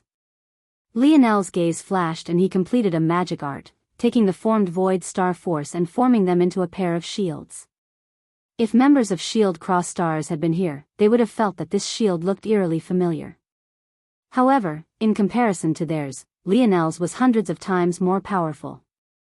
How could it not be? It was formed using the strongest water force in all of existence. Boom! Lionel's shields shuddered for only a moment before they dispelled the attack, but in that next instant, Harmony had appeared to his side. It seemed that even if she focused on this aspect of her shadow sovereignty, it didn't mean that she couldn't use the other aspects. In fact, with her talent she might not have any weaknesses whatsoever. Harmony looked like the incarnation of a demon warrior goddess, her white gown streaking with black fog and her golden irises turning into a fierce dark gold while the whites of her eyes turned entirely dark. Even the scythe in her hands was now pulsing with black veins. When she swung down, space shuddered and collapsed, the single line of crimson blood trickling from her cherry lips seeming to be particularly tragic. But even so, her strength was menacing and her backdrop was the eruption of pillars of lava. Die! Her voice was entirely ice-cold, the harmony seeming to make her strike even more powerful than before. Lionel pierced outward to meet her scythe with the hands not holding his twin pair of shields, but his brows jumped almost instantly. Her scythe passed through his spear construct as though it wasn't there, even severing his panda construct in 2 and aiming right for his real body. Lionel roared and thrust out with his real spear, but it almost instantly cracked and then split in 2, the scythe continuing toward his head and chest.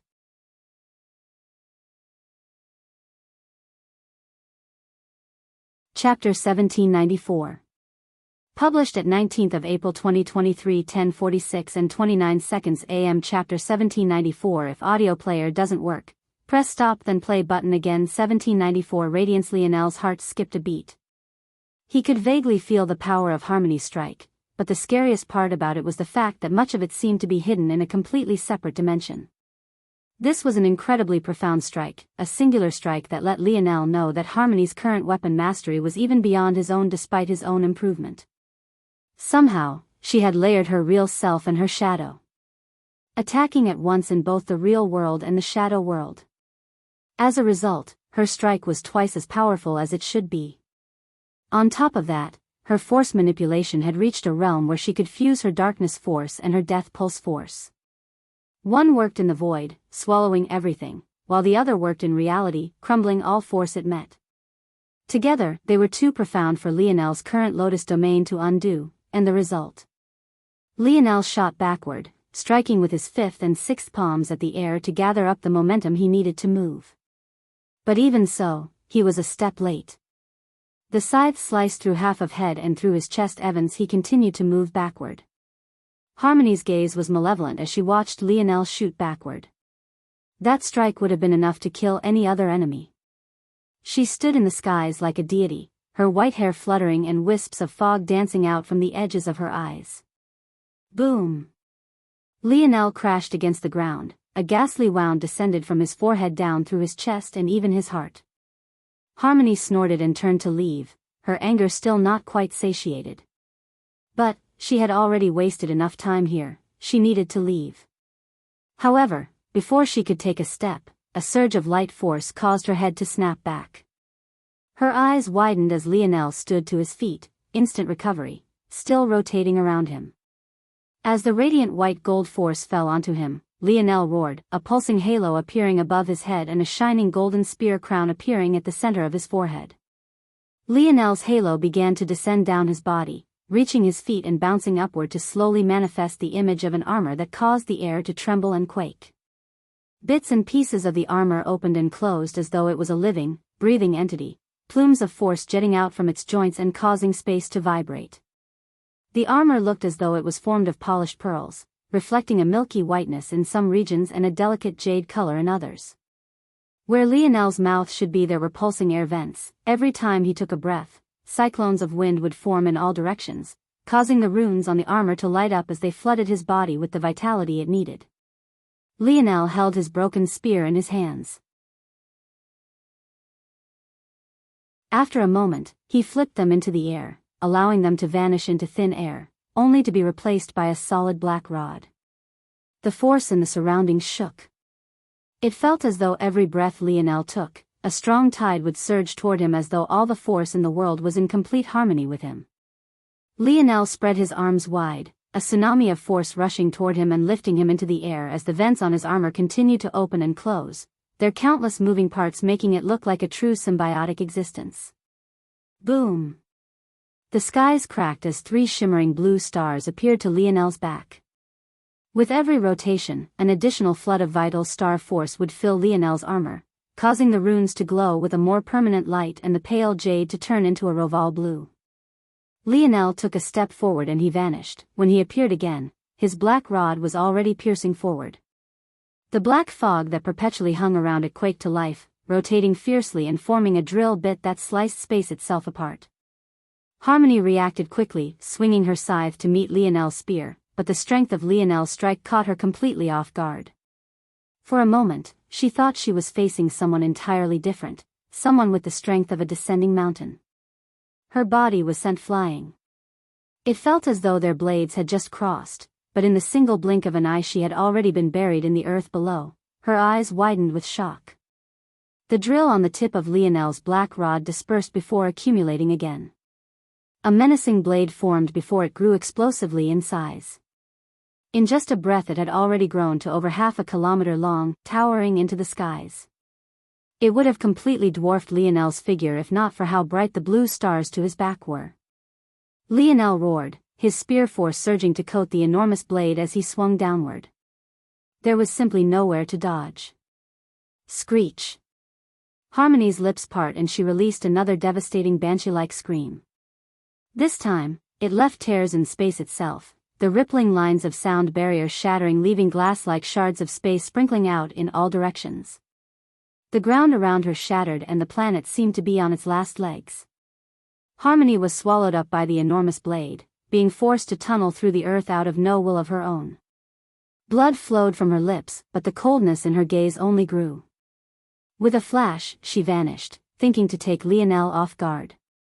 She appeared right to his side and it was entirely too late to retrieve such a large blade. However, how could Lionel fall for the same thing twice? Harmony had only just appeared when she found a fist twisting into her gut. It was almost as though she had delivered herself to be hit. Plumes of vital star force jetting out from the elbow joints of Lionel's divine armor, causing his arm to bulge and his power to skyrocket. Boom! The sound of the collision was akin to a clap of thunder. Harmony finally felt her ribs shatter, shards of bone skewering her inner organs through. Lionel's fist twisted once, grinding into her body before she flew out so far that she soared into orbit. Lionel's starry light domain bloomed, his range expanding by over 1,000 times the usual, reaching a point where he was capable of enveloping the entire planet. His 1/2 kilometer long blade vanished into thin air and he appeared in the depths of space, his hand having grabbed onto a handful of Harmony's hair. She hung limply, blood falling from her lips in a flood. Her gaze was in somewhat of a daze as her mind turned to fog. She couldn't remember whether she was in battle or not, her pain clouding her thoughts in confusion. Suddenly, Harmony seemed to snap awake. "Leave me alone," she suddenly shrieked. Lionel thought that she was speaking to him until his lock onto her soul heard something odd. "You'll lose without me." The moment the voice that sounded eerily similar to Harmony sounded, an eruption of white force surged from her, sending Lionel's hand flying upward. If not for the protection of his armor, he might have lost it entirely along with his arm. At that moment, Harmony's eyes opened, her gaze sharpening. One of her eyes had lost its whites completely, falling into darkness with irises of dark gold, the other shone a blinding white light with irises of pure gold. The oppressive aura of a sovereign descended again. Radiant sovereign.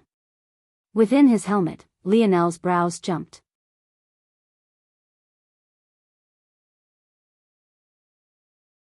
Chapter 1795. Published at 19th of April 2023 10:46 and 29 seconds AM. Chapter 1795. If audio player doesn't work, press stop then play button again. 1795. Natural light. Lionel's gaze sharpened. This feeling. It was a lot more similar to Anya. Were they not twins? No, this was definitely a different woman, he wouldn't make a mistake about that. Lionel knew there was no coincidence that Anya's twin was here. It was clear and obvious to him that Anya must be a member of the Three-Finger Cult. This also made him recontextualize everything she had ever said to him. Even down to her saving that he was supposedly dangerous. Just as Lionel was thinking, a piercing light suddenly appeared before him. Lionel's reaction speed couldn't be compared to before. He struck out with a palm, 2 more stars appearing to his back. These carried a dense dark bluish-black color, rippling like the ocean waves in the depths of the night. Boom! The pillar of light shattered beneath Lionel's palm strike, the arm of his divine armor rippling like water. Despite the power of the strike, Lionel didn't take even a single step back as he perfectly dispersed its strength. But even so, his expression was serious.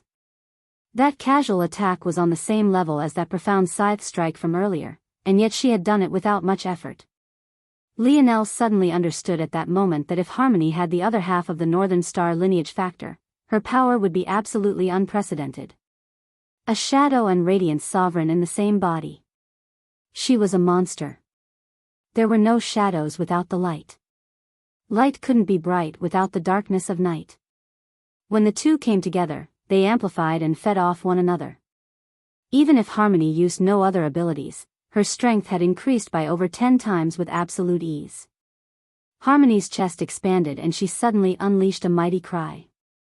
It sounded like a phoenix calling down the might of the skies, her small body causing a sound that resonated across the solar system as though she wanted every existence to bow down to her reign. Under the blinding light, her injuries healed almost instantly.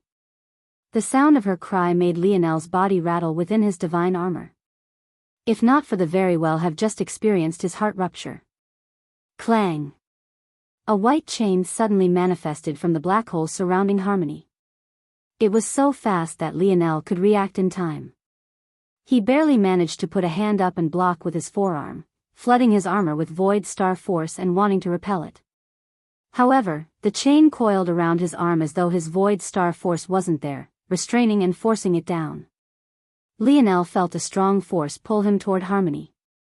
Without hesitation, he roared. The vital star force pumping through him became like a crimson tide, the jade portions of his armor which had turned a radiant blue now became a bloody crimson. With a tug of his arm, the chain shattered beneath his might, but by that point, Harmony's scythe had already appeared before him. Lionel's other arm had swung down to meet her blade, his black rod forming a sharp edge that snaked forward. Just as the two blades met, Lionel sidestepped, causing Harmony's strike to become a glancing blow. At the same time, his free hand rotated through the air, the void star force it had been accumulating becoming even heavier as he struck outward.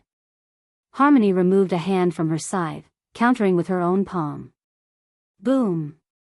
Their palms couldn't even meet, separated by a wild fluctuation of force. Both sides seemed to carry an oppressive void-like energy, swallowing everything in its path and wanting to devour the other whole. The two were forced into a quick retreat, but they instantly stamped down against the air, surging forward and clashing once again. Their blows deformed the atmosphere, collapsing mountains beneath and causing vacuums of air that wiped out entire regions. Harmony suddenly vanished in a beam of light, appearing to Lionel's side. Lionel's brainstem lit up with a silver-gold color, his emulation spatial force activating as his hundreds of clones, each of them swinging forth with a towering spear force. Harmony continued to swing as though she didn't see them at all, clashing with Lionel and hooking her scythe into his guard and pulling his spear down. At that moment, Lionel's clones all attacked at once, their spear force riddling Harmony with holes.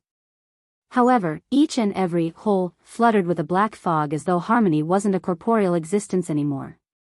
Lionel released one of his hands from his spear, escaping from Harmony's hook attack and pulling back. But in retreating, Harmony's golden irises flashed, attacking Lionel's now open chest. Another beam of white light appeared before him, smashing against his broad chest. Boom! Lionel was sent flying back, his body torpedoing into the ground. Harmony stood in the skies, her arms raised and her mouth open as yet another cry echoed. The skies quaked and the oceans overturned, the pillars of lava growing in size as though in response. At that moment, the skies flipped toward absolute darkness on one side and a bright day on the other. Harmony's strength multiplied many times over. Even as Lionel burst out from the ground without the slightest scratch on him, her strength continued to multiply. Natural light realm, the universal force fell in tsunami-like waves. It felt as though all the universal force this region had to offer was being siphoned for the personal use of Harmony. Lionel took a breath and exhaled, entering an unprecedented state of calm. To his back, the radiant stars continued to pulse, but now, the crimson aura of his divine armor slowly became overwhelmed by a deep violet color. The final stage of Lionel's star fusion technique. King's Might. Boom. All of the chaos of the world seemed to vanish. The oceans became still, the pillars of lava calmed, the thunderous skies fell into silence. Dense violet fog billowed from Lionel's body. He took a breath and the vents of his helmet emitted a pale violet steam. Occasionally missing content, please report errors in time.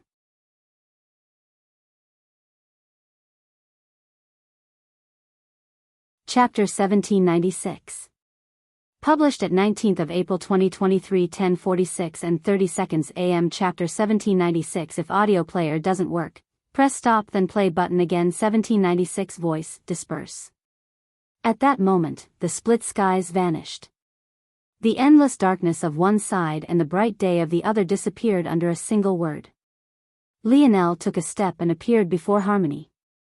Their cold gazes met as his spear struck out. A river of violet seemed to follow the thrust of his spear, the clouds splitting and the earth ripping beneath his feet. A lovely symphony played within the layers of his force, appearing before Harmony in the blink of an eye. Harmony raised her scythe to block, but it didn't seem to matter. Her wrists went numb and her shoulders were nearly ripped from their socket, and yet she oddly wasn't sent flying backward. It was as though the laws of physics had entirely changed to be suited to the will of a single man. Lionel unleashed a flurry of attacks, each one Harmony was forced to take the full brunt of without the ability to take even a single step backward. Her inner organs rattled and her bones fractures. Blood oozed from her lips and the suffocating presence before her only became more unyielding and towering. All of a sudden, Harmony froze and it all hit her at once. Her clothing exploded to pieces and her scythe cracked.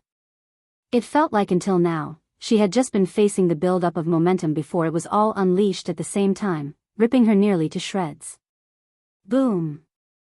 Harmony crashed into the ground and Lionel appeared to her sides though he had been there from the very beginning.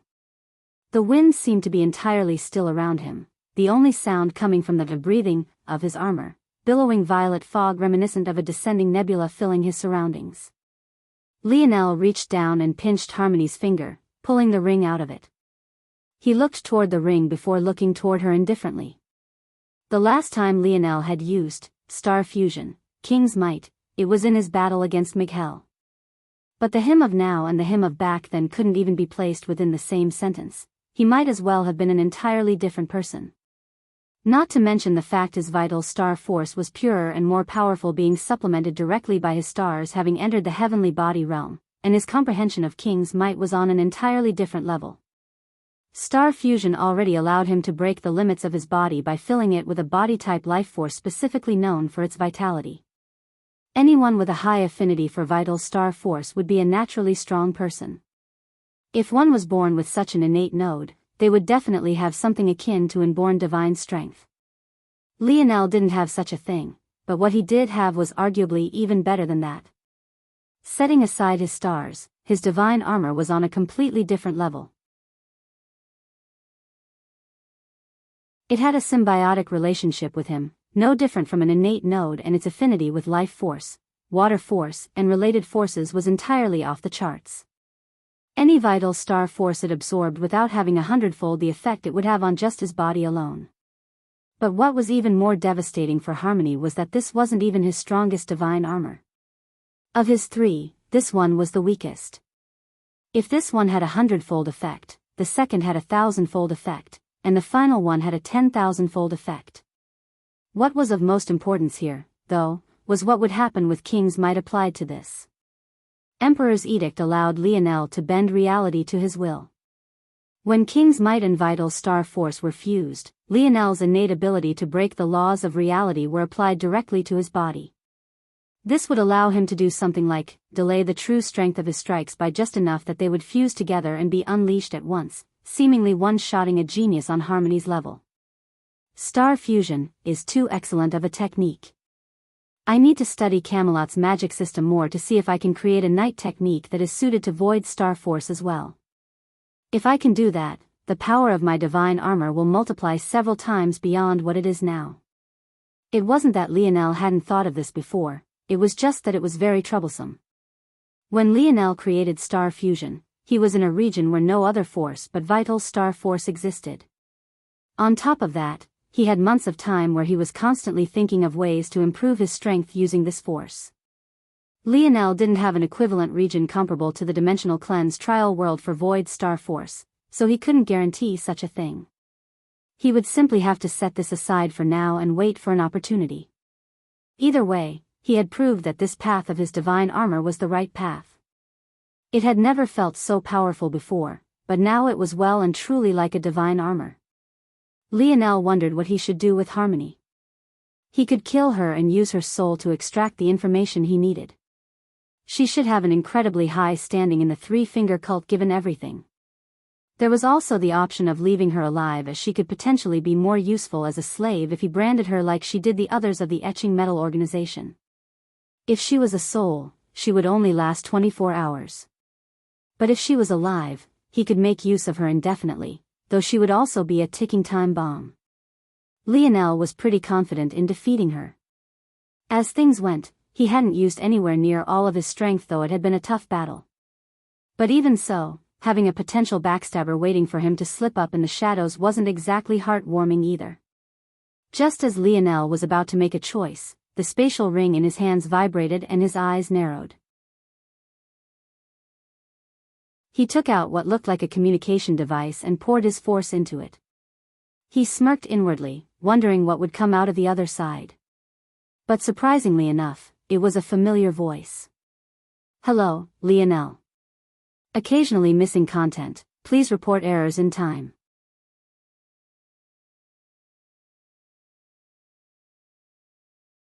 Chapter 1797.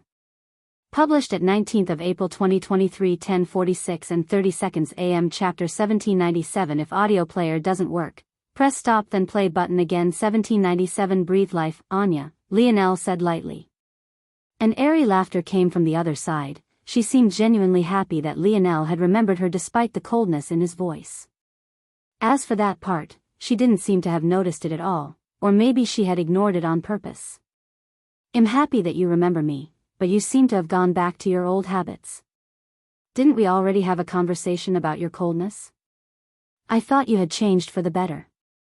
Is this your way of reminding me of the 2 favors I owe you?" Lionel replied just as coldly. "If you choose to take it that way, you can. But I have to try to save my own little sister, no?" Wouldn't you do the same? Lionel remained silent. The answer to that question was obviously yes, but the circumstances didn't allow him to directly admit such a thing. And he also wasn't some sanctimonious individual. He wasn't about to let someone so dangerous off just because he owed her sister a couple small favors. Those matters were so minuscule that unless someone had memory on the level of Lionel, one would be hard-pressed to remember that such a thing had happened at all. Lionel could almost feel Anya's smile through the phone. She didn't seem put off by his silence at all. She seemed to be too relaxed for someone who should have been worried about her sister's safety. It seems that you don't like me very much. That's unfortunate. I thought that we were friends. Anya didn't seem to be faking it, but Lionel also wasn't the type of person to be easily swayed by such things. As far as he was concerned, Anya was his enemy so long as she dared to stand on that side. When they first met, she had already threatened him. In context, her saying that he was dangerous was no different from wanting his life. It meant he was a threat to their ultimate goals, a roadblock along their path. And usually such things had to be removed no matter what. I understand if you hate me, but if you could please spare my little sister, I would be endlessly grateful. If she cannot beat you now, it is unlikely that she will ever be a threat to you. Please let her go. Lionel didn't respond. Was he a child? He could tell that Harmony hadn't known how to use her radiant sovereignty to even a fraction of its ability. The best attack she could muster was a beam of white light, and the best thing she got out of it was the amplification of her shadow sovereignty, even allowing her to exist within the shadow realm while attacking, which was how she had managed to ignore all of his clones. If she used this loss as a catalyst to work on her radiant sovereignty more instead of ignoring it for whatever reason, her power would increase by reaching the same level of mastery with it as she had with her shadow sovereignty. Her strength wouldn't just be a few times stronger. On top of that, if she ever managed to get her hands on the light half of the Northern Star lineage factor, even Lionel wouldn't be sure of whether he could defeat her through normal means or not. Releasing such a person was absolute nonsense. I will not let her go. I will let her live. Considering this repayment. The slate is now clean. Lionel's force dispersed and the communication was severed. He bent to a knee and pressed a finger against Harmony's forehead. A surge of violet fog condensed into a seal that entered her ethereal glabella. At the same time, Lionel's emulation spatial force shone and perfectly camouflaged the seal. Although he was confident in his own abilities, there was nothing wrong with an added layer of protection. He didn't know what special abilities Harmony might or might not have. After he was done, he tossed her into a snow globe and walked toward the Florer family's estate. Quite a number had been affected by the battle, but if they were smart, they should have evacuated. The planet likely wouldn't be habitable again for a long while unless someone powerful acted to personally fix it all. It wasn't long before Lionel found the remains of the Florer family still trying their best to escape.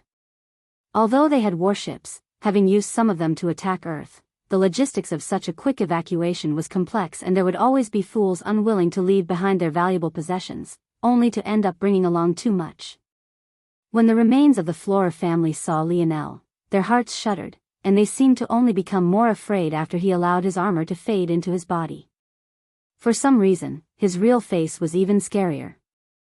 However, when Lionel started helping with the evacuation, they didn't know how to feel. None of them dared to say anything.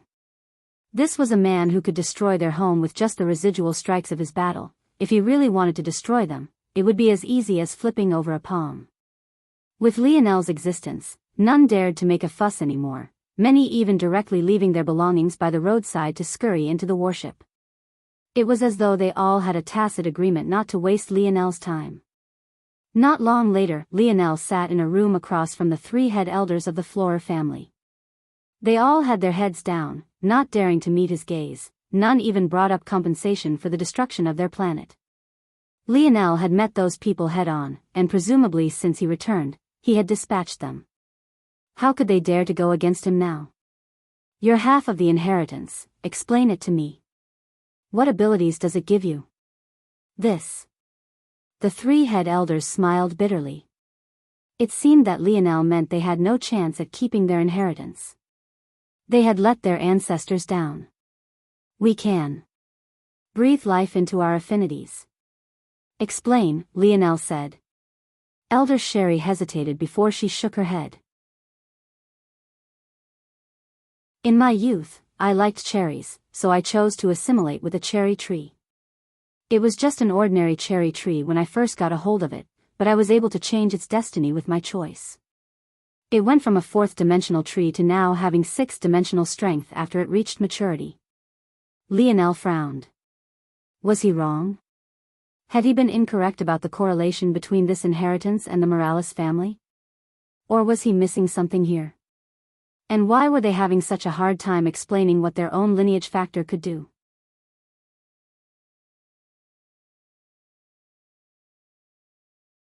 Chapter 1798. Published at 21st of April 2023 9:56 and 15 seconds AM. Chapter 1798. If audio player doesn't work, press stop then play button again. 1798. Confusion. Continue, Lionel said.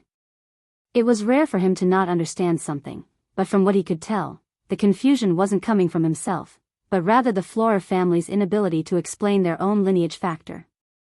What shocked Lionel wasn't just that they were so clueless, or even that these were supposedly the most experienced of them all, but that they could be so powerful even while having such a poor comprehension of what their lineage factor should be able to do. For context, one could take the Luxnix family to the three-pillar sector, Earth's home sector. Just before Lionel had been sucked into the cataclysm zone, the Luxnix had been the most powerful existence there was. They had built this reputation not only by destroying the Montex and the Viola families, but it was also because of their exceptional lineage factor as well. They had a sixth-dimensional lineage factor, but the Luxnix family had squeezed every ounce of potential it had out of it. They had created a large number of techniques and had even built up an entire force art system off the back of it. It could be said that among all the families of the human domain, even though the Luxnix was nowhere near the most powerful, when it came to this they were on top. This was the only reason a family with a mere sixth-dimensional lineage factor could have dreams of progressing to the seventh dimension. If not for their success in these aspects, they would have never had so much success. All things considered, the Flora family was inferior to the Luxnix family, but more than just a few steps as well. But the difference wasn't exaggerated to the point that the Flora family couldn't see the peak the Luxnix family stood on. One family had unearthed all of their potential. The other couldn't even properly explain how their lineage factor worked. The difference was striking on one hand, and not striking enough on the other. When Lionel put this into perspective, he realized that what the Flora family had on hand was likely not so simple at all. In fact, it might have been more of a curse than a blessing that they had ended up with an entire half of the inheritance. At the very least, although the descriptions of the Midas and Radix families were poor, it was still enough for Lionel to draw some small conclusions. It was clear that breaking up the lineage factor into more easily digestible bits and pieces had done them good. But even so, they could barely fight off the Flora family. If Lionel was correct, if the Flora family could grasp at least some of the secrets of this lineage factor of theirs, then they might be able to catch up to the Luxnix family. If they went a few steps beyond that, they should be comparable to the middle levels of the seventh-dimensional families, and that was just with half of the inheritance. Sherry looked toward the others. After hearing that Lionel wanted them to continue, she felt somewhat embarrassed. She had lived well over 100 years already. It was nothing but embarrassing to not be able to describe her own abilities to someone who was effectively a child in her eyes. She hoped that she would get help from her counterparts, but they avoided her eyes. Clearly they felt that they couldn't do better than Sherry's original explanation. Usually when facing youths of their family, they might be able to spew some nonsense that sounds profound and trick them into going away. But not only did they not dare to do such a thing with Lionel, even if they did, with Lionel's intelligence, he would easily be able to tell that they were spewing bullshit. They had learned of Lionel's intelligence personally decades ago. They had mostly shrugged it off before, but sitting before him now, they felt the need to accept every legend they had heard as the absolute gospel. Sherry took a breath and tried to calm herself. Realizing their dilemma, Lionel realized that it was useless to press like this. Instead, he asked a different question. Before your family gained the inheritance, what were your abilities like? What about you is allowing you the ability to use this lineage factor in the first place? Sherry felt like a weight was being lifted off of her shoulders when she heard this question. She had thought that Lionel might kill them if she couldn't answer his question properly. Before we gained the inheritance, we had a strong wood force affinity. Lionel's gaze narrowed when he heard this. As he knew, wood force didn't exist naturally on its own. It was a fusion of earth, water and life forces that manifested in this way. That was where plant manipulating experts usually gained their abilities. He also wasn't a great fan of the wood force purely because of the evergreen religion. However, according to what we know, after we gained this inheritance, it evolved. Before, our abilities could be said to have been at a fifth dimensional level, but afterward, it increased to near the peak of the sixth dimension. We went from a small family in our galaxy to the peak family. Lionel fell into his thoughts. If they had such an affinity before, could it be that the half of the inheritance had nothing to do with wood force and other plant forces to begin with? Could they be conflating their evolution and strength for something directly related to the inheritance itself? It was possible. But Lionel had a hard time believing that these people would be so foolish. Even if they were confused initially, it shouldn't have persisted for so long. It was more likely that the reason for the confusion stemmed from the fact that the former Flora family's lineage factor, and the inheritance, were very much related, and not just in one or two ways. After some thought, Lionel looked toward Harmony's ring.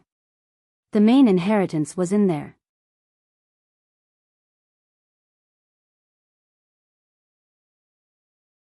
Chapter 1799. Published at 21st of April 2023 9:56 and 15 seconds AM. Chapter 1799. If audio player doesn't work, press stop then play button again. 1799 Confusion. 2. Lionel flipped a palm and took out a perfectly round wooden ball. It was about 6 inches in diameter and it radiated a very slight dark gold fog. This is your inheritance? Lionel asked. What did it look like when you found it? Sherry smiled bitterly. During their evacuation, this had, of course, been the first thing they went after. But when they got there, they found that it had long since been looted. It looked like that woman had gotten to it without their knowledge. According to our records, there was a large bronze chalice filled with raging red flames. But somehow, the chalice wasn't hot and the wooden ball that was inside of it wasn't burning. The Midas and Radix family ended up with the chalice and flames. We ended up with the wooden ball. Originally, we thought that we were on the losing end. It wasn't until after a few years that it became obvious that the wooden ball was more powerful than the other two objects combined. Lionel frowned again. That also didn't sound right. From all of his interactions with these three families, they had always said that the Flora family got half and the other two ended up with a quarter each. In addition, the Midas and Radix were ultimately forced to team up in the end of it all in order to keep the Flora family at bay. But from what it sounded like here, each one of these families actually got a third of the inheritance each. Lionel hadn't been there, but if Sherry's words were correct and the Flora family thought they were on the losing end at first, then it was clear and obvious that even their ancestors had assumed that each piece was a third. It was likely the case that these families had retroactively rewritten history to make sense of why there was such a power disparity among them. In all likelihood, the Flora family was just more compatible with their lineage factor than the other two had been with their portions. What were the abilities of the Radix and Midas families like before they gained this inheritance? We know a little bit less about that, but if I recall correctly, according to the records, the Radix family was a family of crafters and they were also known for their hidden weapons. They were fairly widely disliked due to the latter, but because of their skill in the former they were able to maintain their hold on the region. Among the three families, they were by far the most powerful back then. In fact, their power then is about equivalent to what they have now even without our suppression. They would be much more powerful if not for this. As for the Midas family, they actually weren't human originally. They were a race of sharp-toothed humanoids called the Shark Race. This was what they were colloquially known as since they never bothered to name themselves. After generations of intermarrying with the Radix family, they are practically indistinguishable from humans now outside of the fact that they've maintained their sharp teeth and sturdy bodies. They were more ostracized back then and lived marginally. The zone originally opened up in their territory and they were essentially forced to share in the end, which is what led to the current result as we see it now. Lionel listened in silence, flicking his wrist and letting the wooden ball spin on his palm, over his hand, before balancing its spinning form on his knuckle and then his finger. The movements were smooth and he didn't seem to be thinking very hard about them at all. Once again, Lionel gained something very different from these explanations. Simply put, the radix family might have started as crafters, but they didn't have any sort of variant earth or life force affinity that would be related to the radix cube previously. In fact, even without asking, Lionel knew with over 90% certainty that the radix cube had existed long before the radix got their hands on the inheritance. By the same token, the shark race Sherry spoke of had, presumably, sharp teeth and astounding bodily strength, but they didn't have any of the fire force affinity that was reminiscent of their quarter of the inheritance. Of these three families, the only one that ended up with a portion of the inheritance that is compatible with them was the Flora family, and as such, they became the most powerful of the three in short order. But at the same time, this also cursed the Flora family. They found it exceptionally difficult to comprehend the intricacies of their new lineage factor because it was muddled with the characteristics of their old one. And from what it seemed, it manifested differently and along different paths depending on which of them was putting it into action. On the other hand, the Radix and Midas families who hadn't shared such affinities to begin with could pick out the differences with much greater ease. However, the trade-off was that the lineage factors were much weaker in their hands. If Lionel was correct, the Midas family had been able to use their powerful bodies to force the issue, withstanding the fire force until they birthed a natural immunity to it and could eventually swallow flames to strengthen themselves.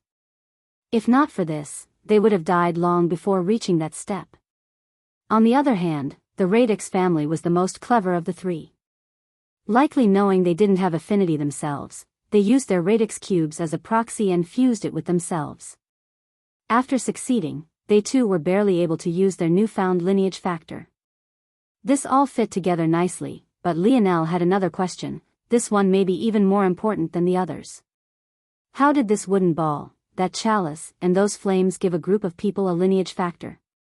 Were they related to the tablets? Or was this a different method he had never heard of? Lionel chose to not mind it anymore. Sending his internal sight forward, he swallowed up the wooden ball, looking for its secrets. As he did so, the three head elders didn't dare to breathe too hard for fear of disturbing him.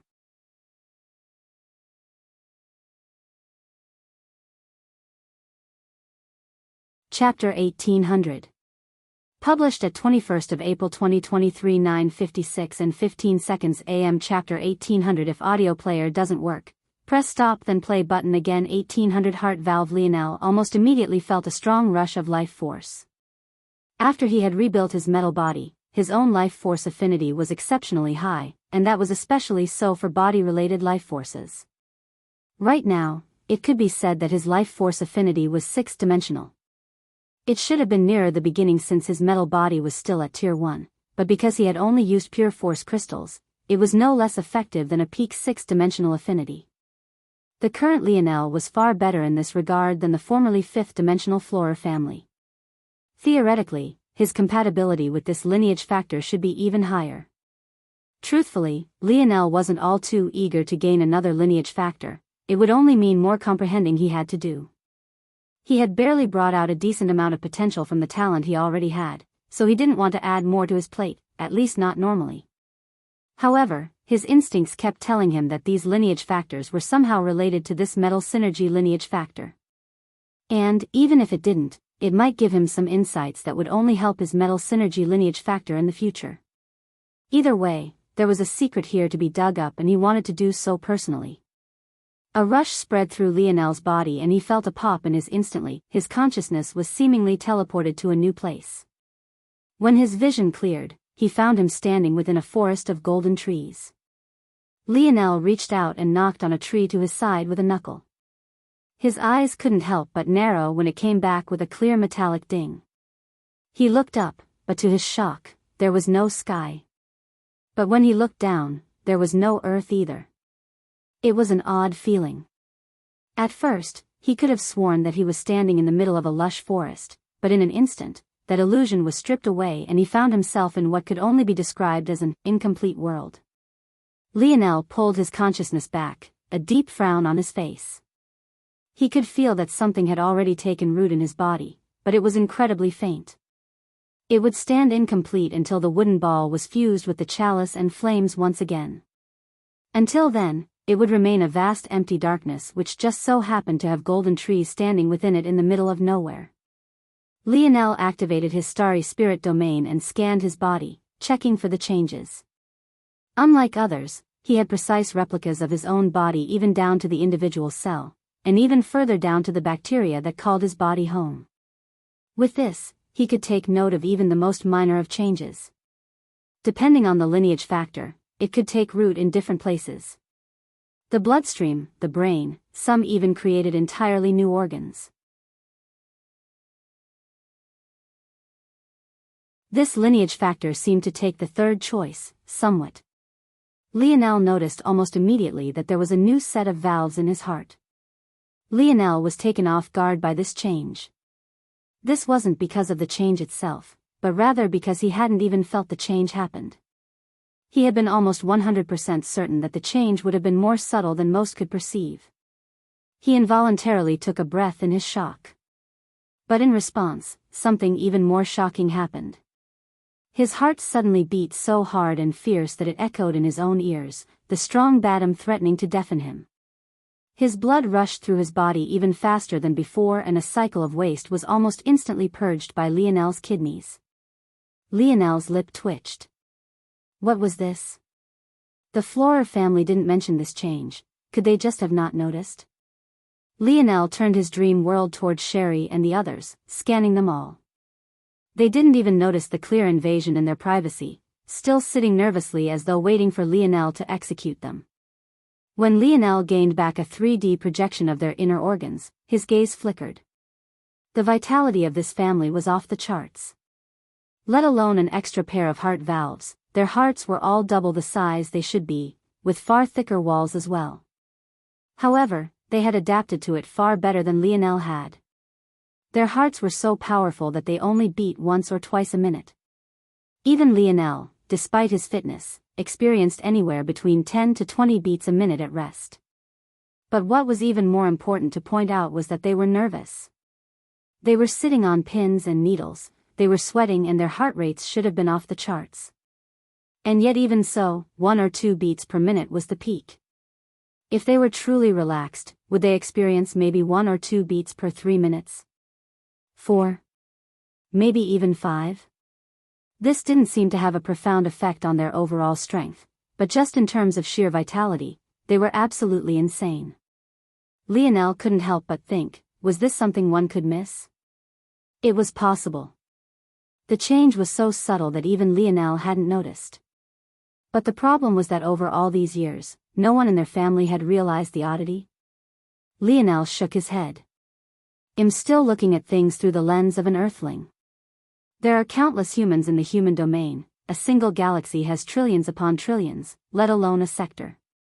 The number of evolutionary paths and small tweaks and changes among them would be impossible to count. Even if they eventually noticed the oddity to their hearts, they wouldn't immediately link it to the inheritance.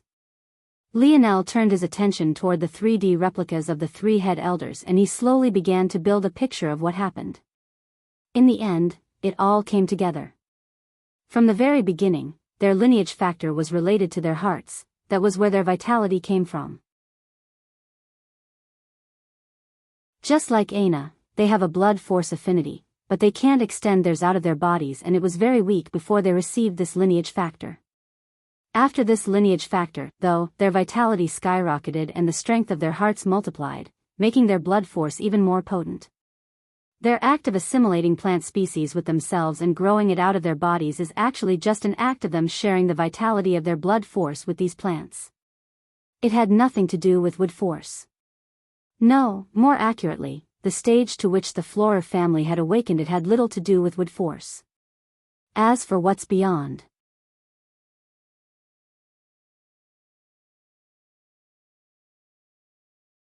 Chapter 1801. Published at 27th of April 2023 9:04 and 55 seconds AM Chapter 1801 If audio player doesn't work, press stop then play button again 1801 Ignorance. Give me a drop of your blood, Lionel suddenly said. Sherry was caught off but eventually complied. There was nothing that she could do to resist anyway, even if Lionel wanted to do something untoward. She pricked her finger, but before she could take action herself, a strong suction force formed and the blood appeared in a droplet above Lionel's palm. After a moment, a strong surge of vital star force rushed forward and enveloped the blood. Lionel didn't know a lot about blood force, but just from observing Aina, he had come to understand a few things. The first was that blood force was a vessel and a catalyst in one. It was the container through which life force was sustained, and it was also the method by which those without blood force or life force affinity could passively make use of their own life force. Everyone needed life force to live, much like everyone needed dream force, however not everyone could make active use of it. This was where blood came into play. Even so, not all blood force was created equal. In fact, there were large gaps. Some people were destined to have stronger bodies, stronger vital signs and greater vitality than others, and that would be reflected within their blood. Whenever Aina stole the blood force of an individual, she had to take all of these matters into account. Although she could personally increase the output of life force any given drop of blood would output at any given time, there would still be a limit and that would often be decided by the talent of this target individual in that aspect. Lionel decided, then, to quickly test Sherry and the others and he found that his hypothesis was correct. Even for just a single drop, the amount of life force that Sherry's blood could withstand was astounding. In fact, her capacity was the equivalent of Lionel's. To put this matter into perspective, Lionel had reforged his body with a great emphasis on vitality and life force, and of course water force, although this was less important now. In doing so, his passive healing factor was off the charts and the amount of life force his individual droplets of blood could withstand was likewise astronomical. This had a profound impact on not only his life, but his stamina as well. Lionel had destroyed 4 great families back to back to back to back and still had energy left to battle more afterward. In fact, just now, he had been in a violent clash with Harmony and yet his face wasn't even flushed with fatigue. With all of this put into perspective, for Sherry's life force capacity to be the same as his was almost entirely unacceptable. And in fact, it was. Of course, there was a glaring elephant in the room. This was just Sherry's capacity, not her actual output. Lionel had to add life force to Sherry to test her true limits, but the Flora family wasn't taking advantage of this at all. Ignorance was painful. One of Lionel's inherent fears was his ignorance and how it could potentially stop him from reaching his full potential. Now he was seeing in real time how dangerous ignorance was. The Flora family's entire fate was in the palm of his hands, all because they didn't understand how their own lineage factor worked. If they had learned how to do things properly long ago, even the current Lionel wouldn't be able to move them. He would have had to be exceptionally cautious with how he proceeded, but now he could practically do as he pleased. Why did you pick such a weak tree to form a symbiotic relationship with? Lionel asked. Lionel's gaze was still on Sherry's pulsing drop of blood. He wanted to understand the final pieces. He felt like he had about 90% of it, that needed to be filled in. It's difficult to withstand anything more. It's always been tradition to pick our life partners after entering the 4th dimension, but picking a life partner requires splitting your life in half. If the partner requires too much, the fusion will fail and both could die. There have been some who have tried to push the limits, but their outcomes have never been good. Lionel nodded slowly. And why don't you switch to a more powerful partner once you're more mature? The relationship is symbiotic by that point. We have yet to create an effective method of separation that doesn't harm both parties. In addition, the plant grows along with you, so it's never been necessary. Lionel didn't say anything, but he didn't agree with this. In fact, with his affinity with life force now, he was beginning to see living beings in general as just an extension of force. And, much like force, even if you could take a 5th-dimensional force and have it grow along with you to the 7th dimension, it would ultimately be weaker than a 6th-dimensional force that had done the same. In addition, it would take more effort for the Flora family members to grow. Ultimately, though, this was just an issue of resources and ignorance. If the Flora family was born with higher standing, or to a higher world, they wouldn't be limited by their low life force. They would be able to maximize their blood force and fill themselves with vitality. If, for example, they could cultivate a vein of vital star force, this alone would fix all of their problems. And secondly, because they understood too little about how their own lineage factor worked, they hadn't managed to find a reliable method of separating from their original symbiotic partner, whereas Lionel felt that he could deduce such a method in just a few minutes. Lionel fell into his thoughts and tapped his armrest. He originally wanted to destroy the Flora family, but he had already decided against it. The Oryx were unreliable. Not even a word from them. And, it also didn't help that he had wiped out so many of their souls from the silver tablet. He would subdue the Oryx in due time. After all, he didn't plan on having them waste the investment he had placed in them. However, in the meantime, the Florer, Midas and Radix, and especially the Umbra, would be more than good enough. "Bring me 3 of your most talented youths," Lionel suddenly said.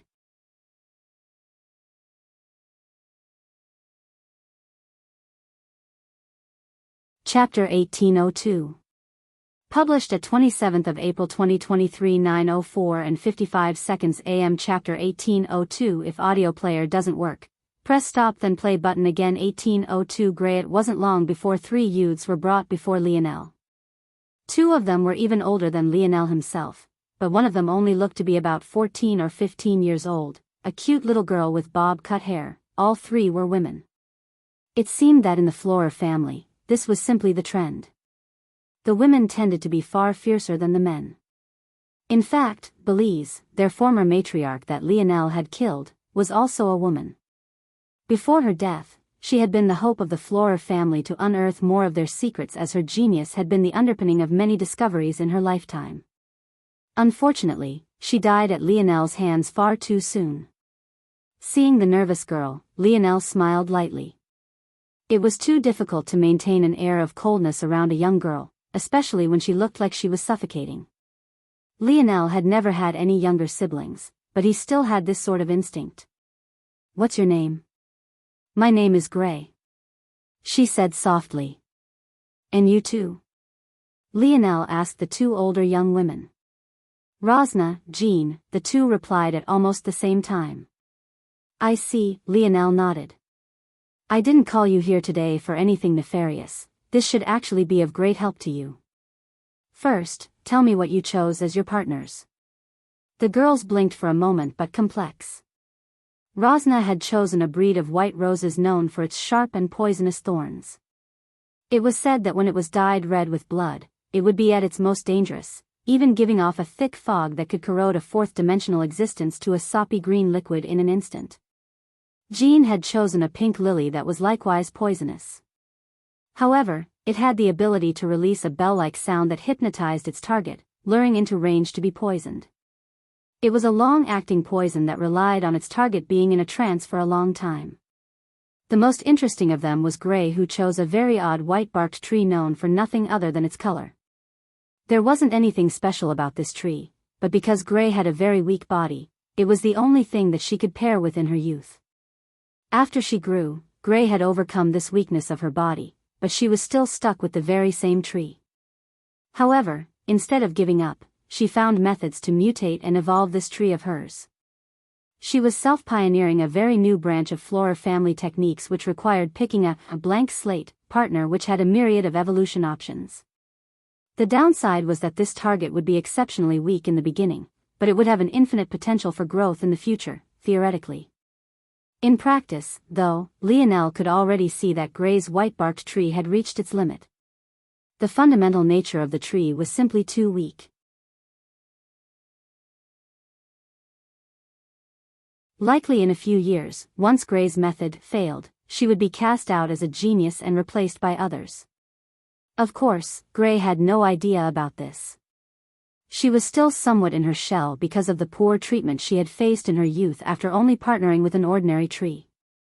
She had yet to become used to this top-class treatment that she was receiving, and definitely couldn't see what was ahead.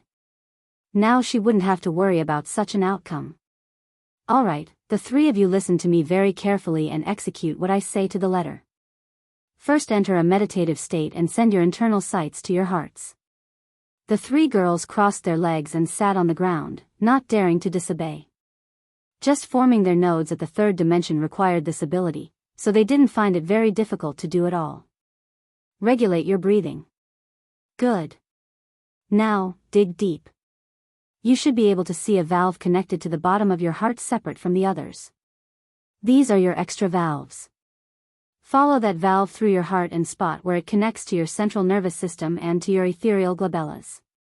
Do you see that? The three girls nodded. They had never had it explained so simply before, and as the geniuses they were, just this small bit of explanation made them feel as though they had been enlightened by many things. Even the elders who waited to the side felt like their minds were being blown. How had they never realized that their hearts and ethereal glabellas were connected in this way? Good. Familiarize yourselves with that connection, move back and forth, and then practice separating your internal sight from the path and re-emerging at a different and random point. Good, now practice finding that connection by following the paths from your other organs and blood vessels. Lionel took his time and allowed the girls to do this for at least half an hour until they were entirely familiar with this pathway. Good. This pathway that you've just become familiar with, as you've probably already guessed, is the line that connects you to your partner. Functionally speaking, your partner forms a glabella, which has a connection to your heart which supplies it with the life force it needs. If you want to sever this connection, it is not too difficult. The first option is to have dream force affinity, that way the happenings of your ethereal glabella are always 100% in your control. But this is likely not possible for you. The second method is far more accessible, but it requires a large amount of control you should naturally have. It is your blood force. You can decide how it is used and is distributed. So long as you can master this ability, completely separating from a symbiotic relationship will be as easy as thinking about it. In fact, right now, you all are locked into forming just a single partner relationship because you don't understand how to control your blood force to feed more than one partner at a time. If you can master this and make it your own, it alone will ensure that your futures are bright and that your current strengths can skyrocket. However, this is just a single problem. The second problem you face is your limited life force. I can help you fix that as well. There's only one thing I want in exchange: your absolute loyalty. What will it be?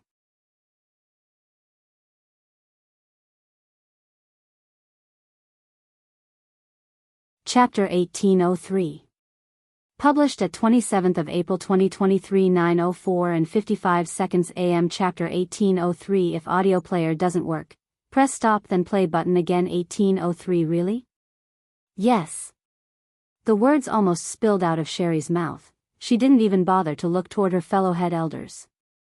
Even after all of this time, she still worried that Lionel would turn around and slaughter their family after he got what he needed out of them. So, the moment she heard this, she didn't allow anyone to be foolish and not hesitate.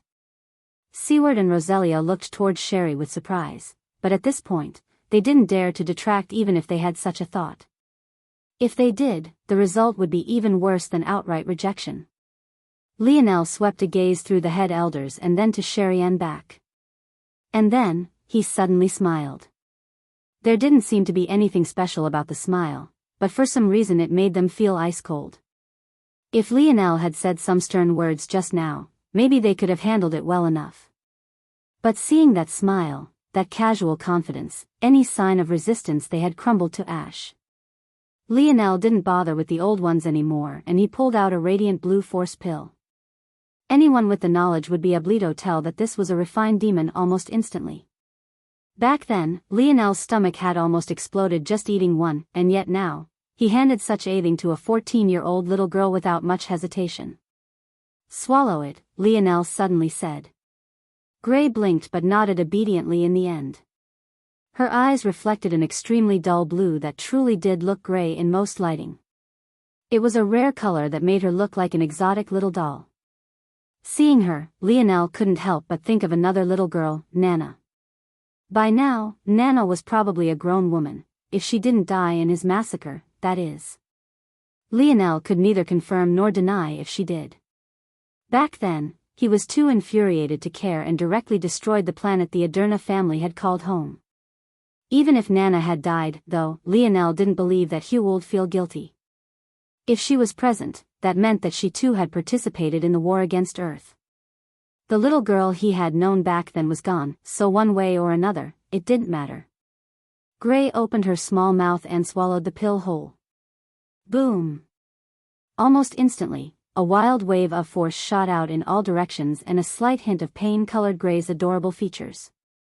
Even so, just as Lionel had expected, she didn't implode, and instead, her aura began to skyrocket at a breakneck speed. This was exactly what the Flora family was missing. They had an enormous vessel, but they had nothing to fill it with. Gray wasn't in the fifth dimension, having barely entered it just recently. She was only at Tier 1, but she could actually withstand the vitality of a sixth-dimensional demon. This force pill was just from the remnant of a human class. Even so, it was on a completely different level. Even the members of the Cataclysm generation weren't as talented as such demons. What shocked Lionel the most, though, was that it took less than a minute for Gray to open her eyes, her large irises blinking with excitement. But due to her usually reserved personality, she didn't dare to make too much noise, so she just beamed from the inside. Although she didn't know what Lionel had just fed her, she could feel that her strength was almost 10 times as powerful as before, despite the fact her dimensional tier didn't increase at all. Lionel gave Rosna and Jean one pill each as well, and they soon experienced the same thing. Their blood flowed like a raging tide and their body began to undergo many changes. If not for the fact Lionel had taught them how to control their flow of blood for their partners, their plants would have skyrocketed in strength as well. Here, Lionel flipped over a palm and handed Gray a little sapling. This tree couldn't have been more ordinary on the surface, but the aura it gave off was refreshing and vibrant. This was a tree from the 8th dimensional world of the infant now, but in maturity, it could grow to several kilometers tall with ease. Gray's small hands carefully picked up the sapling, a happy little smile causing dimples in her cheeks. Lionel smiled and rubbed her head. I believe in your path, but your white-barked tree is too limited in its growth potential. This tree here was born in an 8th dimensional world. Although it is very ordinary in all aspects, just this foundation alone gives it the nigh infinite growth potential you need. You won't be limited by your first choice anymore. Although, so long as you master the technique I taught you, you can partner with other powerful plants to supplement your strength. Gray's large eyes suddenly glistened with tears. Really? This was the first time she had spoken without Lionel asking her a question first, which surprised Lionel somewhat. She knew, Lionel's dreamscape sparked. He understood right then that Gray knew that she had already reached the limit of her potential, she was just too scared to tell anyone. This little girl was incredibly astute and her talent was far beyond what even Lionel had anticipated. Lionel's surprise became an even wider smile. Yes, really. Gray's tears began to fall, but she quickly wiped them away, not wanting to affect the little sapling in her hands. Lionel couldn't help but think that she was too adorable. Let alone this one's appling, he had tens of thousands she had no idea what to do with. After all, the segmented cube was still pretty much a blank slate in this regard. Thank you, Gray said with a soft voice. Lionel laughed and stood to his feet. If you want to thank me, grow very strong and powerful. Take good care of your little sapling. In the future, you'll be of great help to me. Gray nodded surprisingly firmly. Lionel smiled and didn't say anything more. Whether or not she would reach her full potential would be up to her. Alright, navigate this ship toward Radix territory. It's time to fully settle things.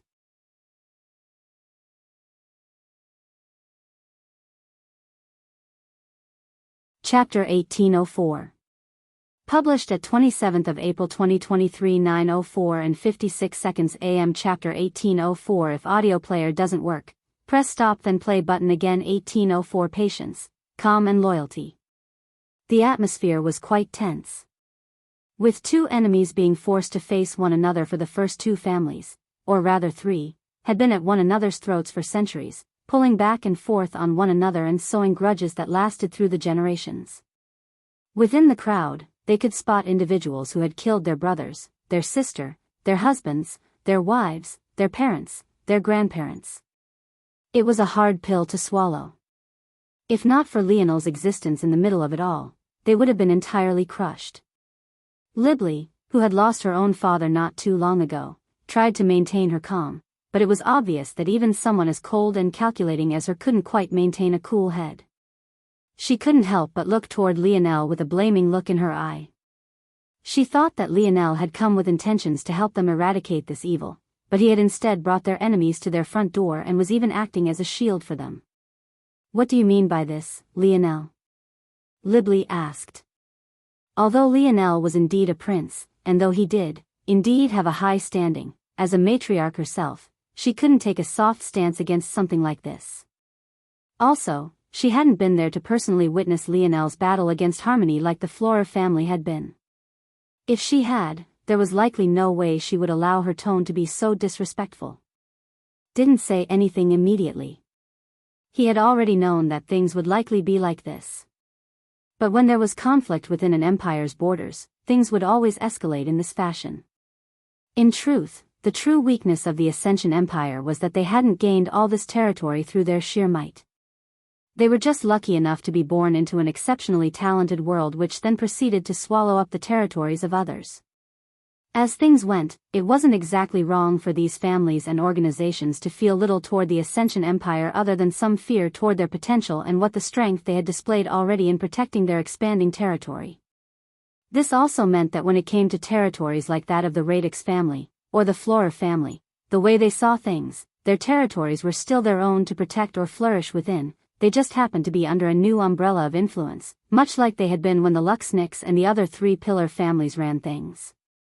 Due to this, Libli still felt that it was within her right to make it clear that Lionel had disrespected her by bringing her enemies into her home. When in reality, as a prince, Lionel was just bringing a faction from one section of his territory into the territory of another faction of his empire. Lionel tapped his finger and a wave of violet king's might spread out in all directions. It was the simplest of his abilities, Emperor's Aura, but it was also the most effective in a situation like this one. It immediately suffocated all opposition and seemed to remind Libli who she was in the presence of. "I'm aware of many things," Lionel suddenly began to speak. "I'm aware that many of you feel discontented about the sudden rise of the Fox family and the Ascension Empire. You feel that everything you've spent generations of blood building is being swept into the hands of another just because they were born into a higher station than you." Many gripped their fists as Lionel spoke, as he seemed to be whispering right into their souls. He was right, but none of them dared to so openly confirm such a thing. However, Lionel's follow-up shocked them. "This much is true, there is no denying any of that. The world is unfair. There is only so much that hard work can do, and working hard isn't something you can have a monopoly on either. You might be working your ass off, but there might be someone twice as talented as you willing to work just as hard, and that person will make it further just by virtue of the fact they're luckier than you are. This is reality. This is how the world works. I take certain responsibilities on my shoulders for no other reason than the fact that I acknowledge myself to be luckier than others. There are probably many people who work harder than I do, but it will never matter because my starting place is so much higher than theirs. This is how the world functions." Lionel swept his gaze through them. He could see bitterness, he could see unwillingness, but most often he saw sighs and acquiescence. "Even if it wasn't my Ascension Empire, it would be my Luxniks family. Even if it wasn't my Luxniks family, it would be the chaotic water sector. Even if it wasn't the chaotic water sector, it would be the constellation alliances. Even if it wasn't the constellations, it would be my Morales family.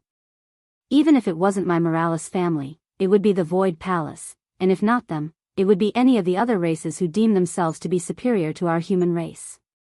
Every family and organization Lionel mentioned was more suffocating than the last.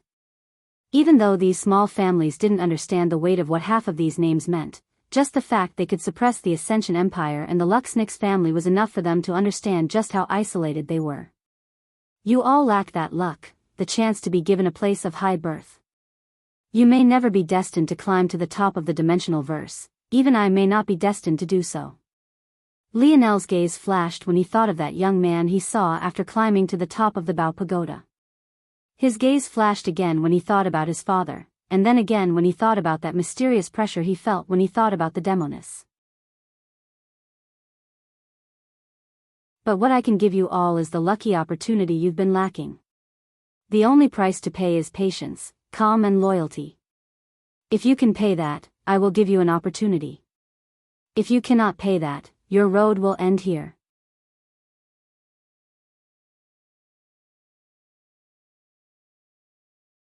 Chapter 1805.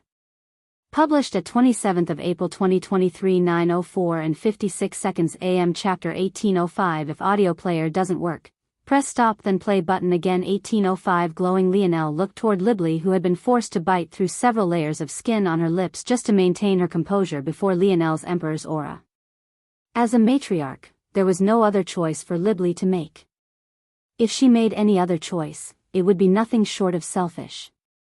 Like this, the Radix, Midas and Flora families were corralled into Lionel's palms and the inheritance was finally brought together as one.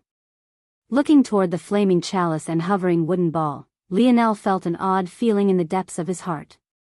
His dream force affinity could feel a slight pull, as though what was happening now was precisely the intention of someone else.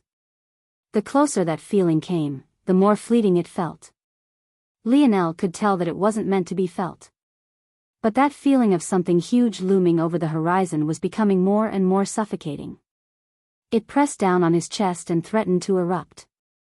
He had to become stronger, even stronger than he was now.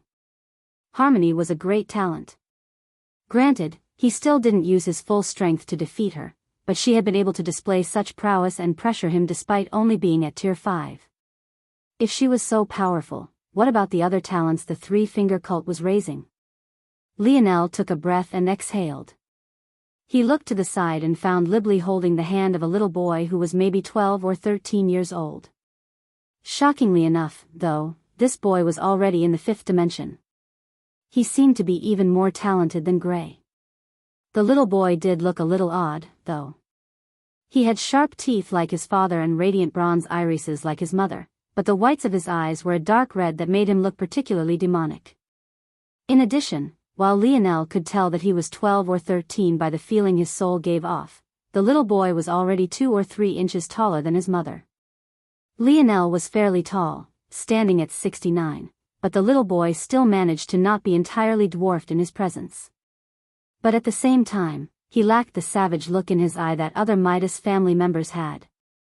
Instead, his gaze was quite shifty and calculating, like his mother. This little boy was Magaron, Libly, and Dinmo's son and the first child born to their 2 families that could use both quarters of their inheritance. This was the very same child the Flora family had spoken of in their meetings. Magaron looked toward Lionel with curious, unblinking eyes. He was clearly far more outgoing and confident than Gray, but this was to be expected. Gray was treated as an outcast for much of her life, but Magaron had been the pearl in his family's eye ever since he was born. One was raised to be ostracized, while the other was raised to be a king. The difference was clear. To another side, Gray and the others stood. Gray's parents had pretty low standing, but due to their daughter's talent, they had been allowed to come as well. I want you all to feel free to try to sense the true meaning of the combination of these lineage factors. Let its aura baptize you and see if you can gain the complete inheritance. I will heavily nurture anyone who can, as much as I want every person to participate in this. It will likely be difficult given the limited range and the limited number of connections the inheritance can sustain at once. So I will personally pick out 1,000 of you at a time and give you 24 hours. Then I will do the same for another set of 1,000. Lionel chose based on his own comprehension of the inheritances. After seeing Gray and Magaron, he believed he knew what sort of talent it took to benefit from these inheritances. And, unsurprisingly, Gray and Magaron would be among the first branch. It took only an instant for Lionel to complete his analysis and list out a systematic method that would keep them busy for months. Scanning thousands of people at a time and assigning probabilities to their success was all too easy to him, especially since most were at the fifth dimension or lower. Lionel planned to leave these three families to their own devices for a couple weeks before checking back to make sure they hadn't slaughtered one another. As for claiming the lineage factor himself, he would of course do so. But first, he was having Anastasia analyze it using a special function of the lab setting. The time investment needed wasn't small. Lionel had only touched the tip of the iceberg in the wooden ball inheritance. Because he only took a step in and immediately left, he had only been granted the absolute lowest level possible, much like most of the Florer family members. If he wanted something deeper, he would have to invest more time. But there was simply too much to worry about, and he also had his tribulation looming over his head. He hadn't forgotten that it was coming up very soon. According to Anastasia, it would take about 90 days to complete the analysis. By then, he would have the information he needed, and he would also be able to find the quickest method of assimilating with the lineage factor as well. In the meantime, he would continue to clean up the Ascension Empire's territory. By now, the noose should be tightening around the necks of his enemies. However, what Lionel didn't expect was that after not even an hour, wild fluctuating auras would begin to emit from Gray and Magaron. The two had been granted the closest seats to the inheritance, and they benefited almost instantly. Lionel, who had been about to leave after assigning his tasks, came to a grinding halt. He looked toward the backs of these two young geniuses with a glowing light in his eyes.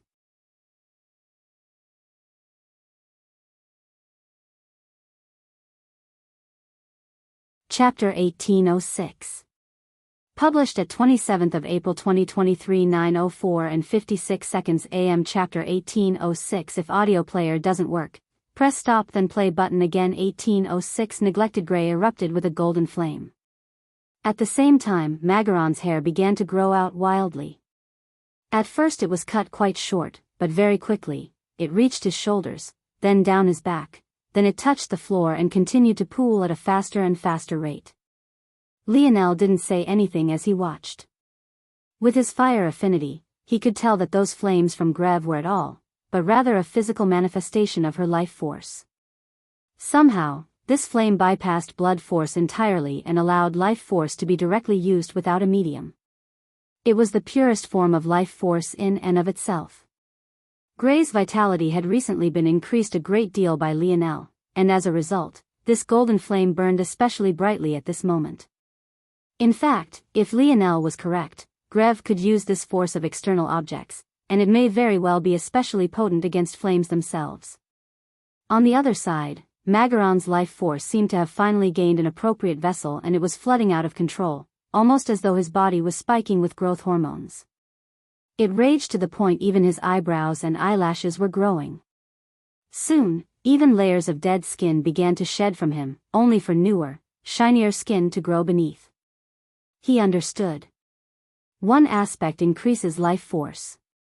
Another increases one's capacity to encapsulate and manipulate life force. The final allows you to transfer life force. But it's also not this simple at the same time.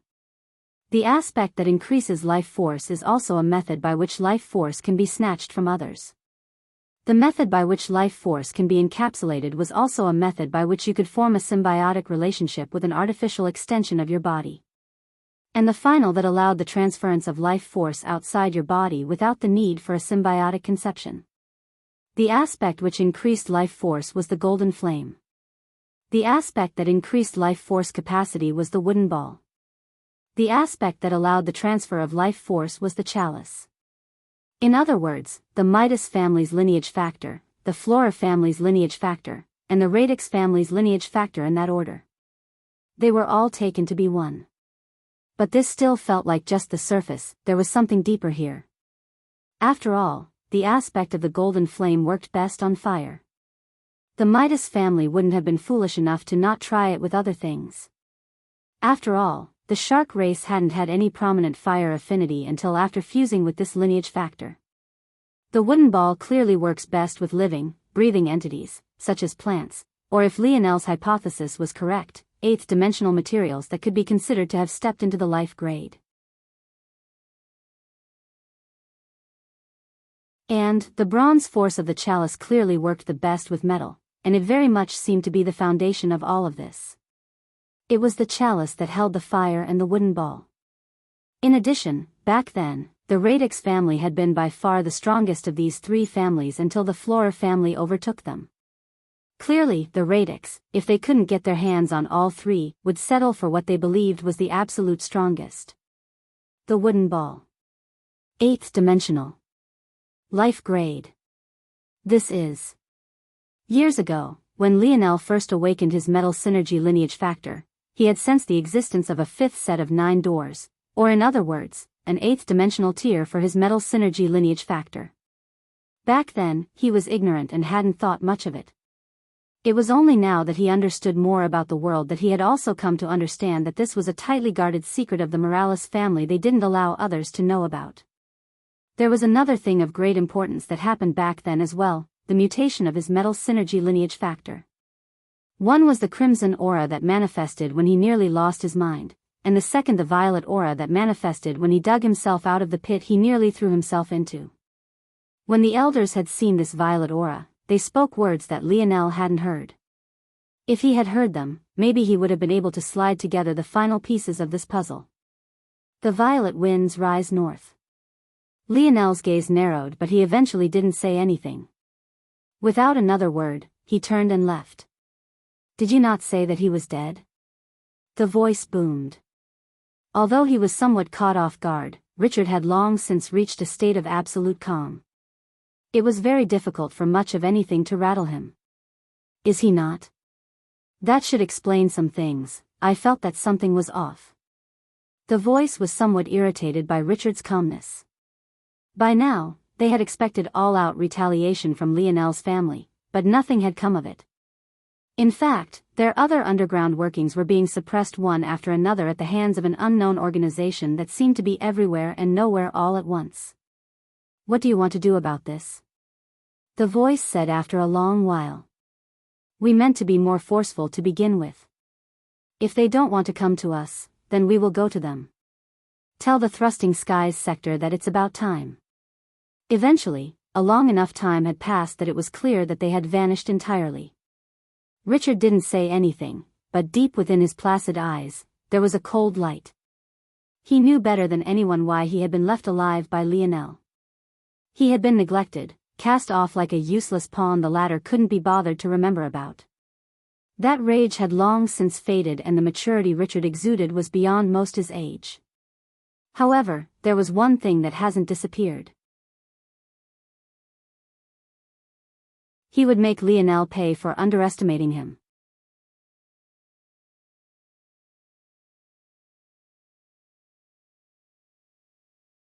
Chapter 1808. Published at 27th of April 2023 9:04 and 56 seconds AM. Chapter 1808. If audio player doesn't work, press stop then play button again. 1808. Good luck. Lionel returned to the etching metal organization. He thought about going to the Rain family, the last family that had attacked Earth back then, but he decided against it in the end. Unlike the Umbra, Midas, Radix and Flora families, he couldn't promise the Rain family anything that would guarantee their loyalty. They would just be an unwanted variable that might flip at any time. Although it was impossible to avoid traitors amongst the other families, what Lionel could guarantee was loyalty at the most key positions. This wasn't something he could accomplish with the Rain family. This was unfortunate. If Lionel could gather up all 5 of those families, then the Milky Way would have a nice buffer against everyone else. It had to be remembered that the reason those 5 families had attacked to begin with was because they controlled the galaxies in the immediate surroundings of Earth. Controlling those 5 would be as good as ensuring that no one would have easy passage into the Milky Way again, and it also put over 30% of the 3 pillar sector's galaxies in the palm of Lionel's hand. Unfortunately, it wasn't meant to be. That said, it wasn't all bad. For one, Lionel would know with 100% certainty where attacks would come from. He would be able to easily filter his enemies toward that direction and thus have the greatest level of preparation. And secondly, if the Rain family did do such a thing, that would give him an above-board reason to simply wipe them out. Lionel stepped foot into the etching metal organization to find a weird atmosphere. When he entered the core regions, he found the reason why quite immediately. On one side of a long oak forged table, there were 5 women. The moment Lionel saw them, he nearly choked on air, only because he felt that this situation might very quickly get out of hand. 3 of the women were familiar enough. They were Aina, Yuri, and Savon. This alone was enough for the place to be a powder keg ready to blow. But, usually, due to the fact they were outnumbered, it was a bit easier to manage. But now these 3 had gained Alina and Joyce, 2 girls Lionel was a bit familiar with. They had followed him to planet Luxnix back then to participate in the selection. The 2 were both born on the moon and had the exceptionally pale skin and tall stature that came with it. They were just about as tall as Aina, who was already over 6 feet tall herself. In these years Lionel was gone. Clearly Yuri and Savon had become close with Alina and Joyce. The 4 were in lockstep, and Aina would of course be on the side of her best friend since childhood. Yuri was her sister and Savon was her closest friend. These things were inevitable. On the other side of the table, there were Lionel's brothers. This much wouldn't be an issue. If Lionel hadn't known about what happened between Raj and Yuri. But worst of all, it seemed that Raj and Yuri weren't the only ones with history. Joyce was staring at Franco as though he was her mortal enemy. Her fists glowed with a twinkling light before fading and twinkling again. It looked as though she was really thinking about attacking right here and now. Franco pretended like he didn't see anything, taking a sip at a cup that had little nothing in it.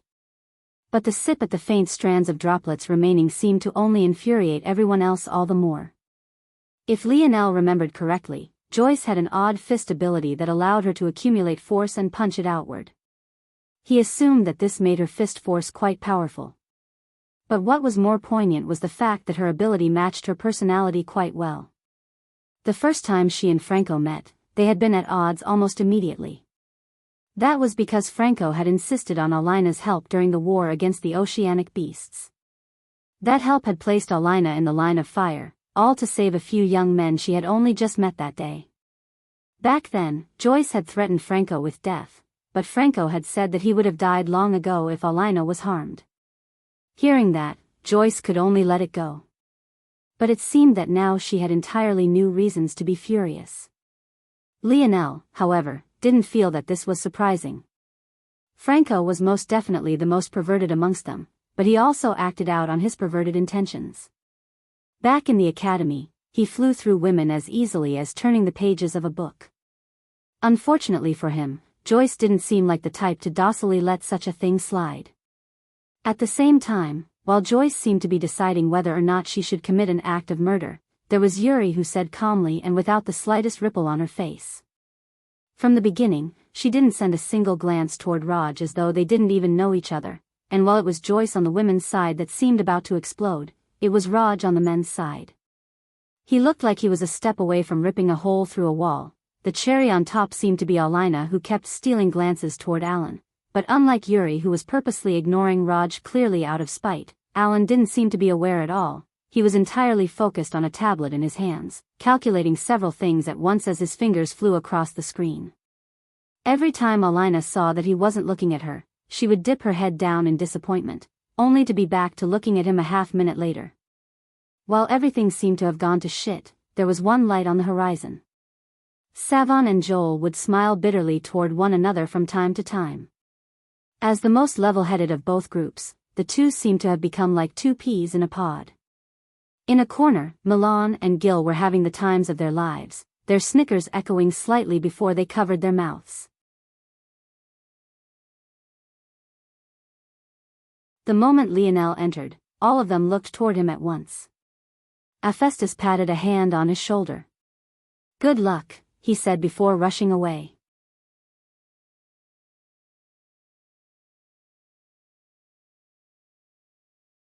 Chapter 1809. Published at 27th of April 2023 9:04 and 56 seconds AM. Chapter 1809. If audio player doesn't work, press stop then play button again. 1809 representation of Lionel's mother now available on my Instagram at @spec_. Lionel wanted to turn and run as well, but before he could, he sensed a particularly fierce gaze on him. He turned slowly to find his lovely girlfriend showing a radiant smile that most definitely was not a smile. He couldn't quite understand how she could look so beautiful and so menacing at the same time. Yuri looked over toward Lionel with a cold expression. Clearly, she wasn't very happy with the mending of Lionel and Aina's relationship. Savon gave Lionel a light greeting, as did the other girls, but soon afterward, they seemed to forget his presence and go back to what they had been doing before. Lionel coughed lightly, trying to clear the air a bit. If those families could see him now, they'd be speechless. Where was the mighty prince now? Unfortunately, when it came to those he cared about, it was a bit difficult for Lionel to be just as cold-hearted. Luckily, before Lionel had to say anything, a saving grace came.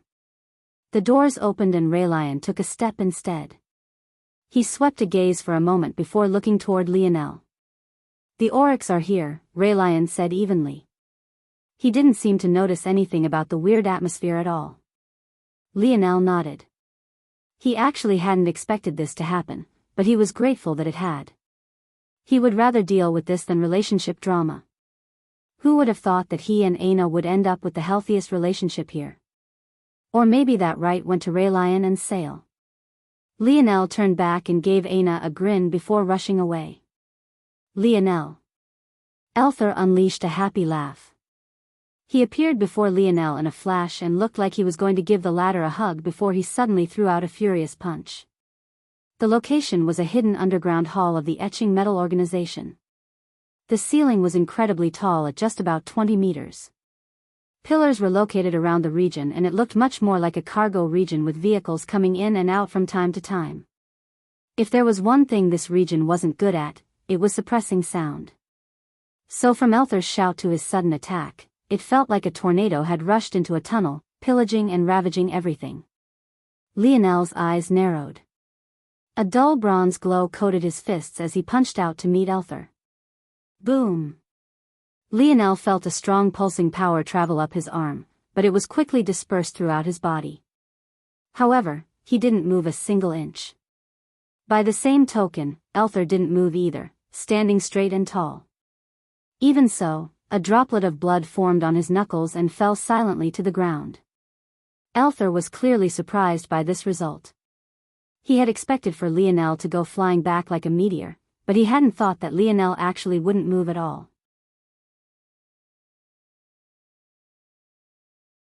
In fact, it was he, himself, who ended up injured in the exchange, albeit just a small measure. "You're so strong." Elther blinked. He had gotten a small rundown of what had happened to Lionel from Raylion and he had come to understand that Lionel had disappeared for a long while. By that token, he should have gained 10+ years of practice advantage on Lionel, so why were their strengths still so close? If Elther knew that Lionel was actually quite surprised as well, he would have probably cursed the latter to an early grave. What right did Lionel have to be surprised that someone so close to the 7th dimension was just as powerful as he was?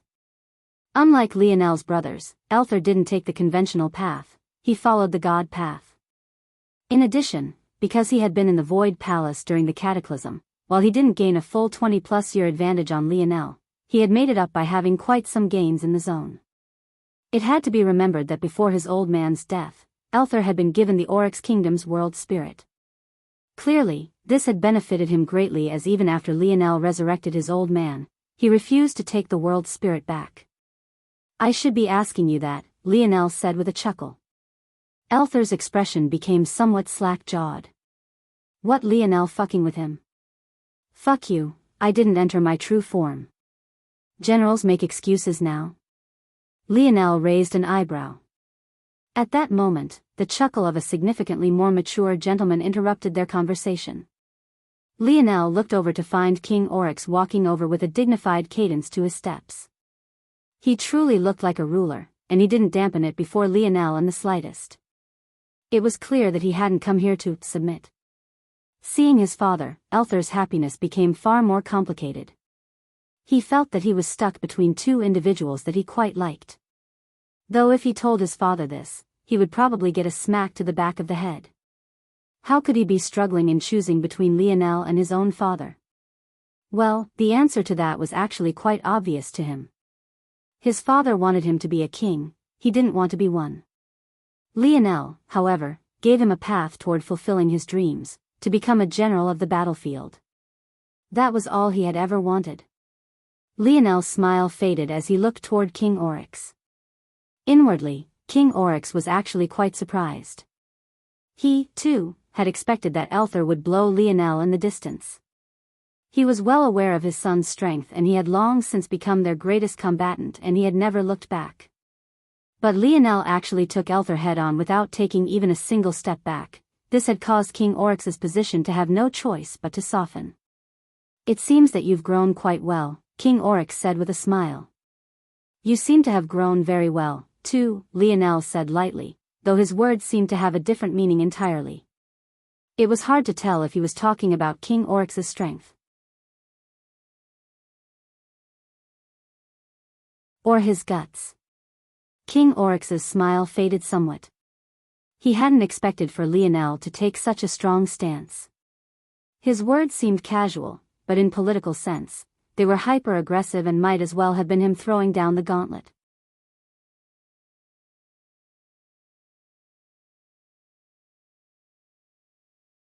Chapter 1810. Published at 27th of April 2023 9:04 and 56 seconds AM. Chapter 1810. If audio player doesn't work, press stop then play button again. 1810. Too much. King Oryx looked toward Lionel deeply. Elther's lips pressed into a line as he looked back and forth between his father and Lionel. The two didn't seem to have any hatred for one another, but their perspectives were simply different. King Oryx was more than willing to give up his kingdom to his son. After all, Elther was his own flesh and blood. Ultimately, the Oryx were a minority race deep within human territory. It was simply too difficult to entrust their future in the hands of someone who just might abandon them at any time. As for Lionel, he had invested in the Oryx in more than one way. For one, he had resurrected Elther first, and then his father, when he hardly knew either one of them at the time. Back then, it hadn't seemed like a big deal, but now that he had to purge the silver tablet for the sake of saving his brothers, it meant that Lionel had chosen the Oryx over the lives of men and women he had fought shoulder to shoulder with. When things were put into perspective like this, King Oryx's hesitancy was nothing short of a slap to Lionel's face. With Lionel's temper, if it hadn't been for the fact that he had a good relationship with Elther, he would have already taught King Oryx a severe lesson. Lionel wasn't the type of person to hesitate when he made a decision, so it seemed as though he had been incredibly decisive and uncaring when he purged the silver tablet. But the reality was that that was a weighty decision still being borne on his shoulders. He could still remember his final moments in that zone, the only true and undeniable loss he had suffered in his life. He knew that it was selfish of him to act as he had. Those people had believed in him. When they died, they didn't know that there was a chance to be resurrected, but if they had known that such a path existed, how would they feel knowing that he had made the decision to not grant them such an opportunity? None of this was King Oryx's fault, but that didn't change the fact that Lionel's fuse when related to these matters was exceptionally short, even shorter than it usually was. King Oryx was an exceptionally benevolent king. He hadn't hesitated to give up his life for a chance to protect his people. He truly had the heart and valiance of a ruler. He was a true man. However, none of this would stop Lionel's footsteps. It was either he was with him, or against him, there was no in between. "Child," King Oryx said lightly. "You aren't as I remember. It seems that this world has ground down your spirit. And left behind something far sharper," Lionel replied just as calmly. "If this is what you believe, then there's nothing much that I can say to you." Lionel nodded slightly. "It really isn't something that you can understand.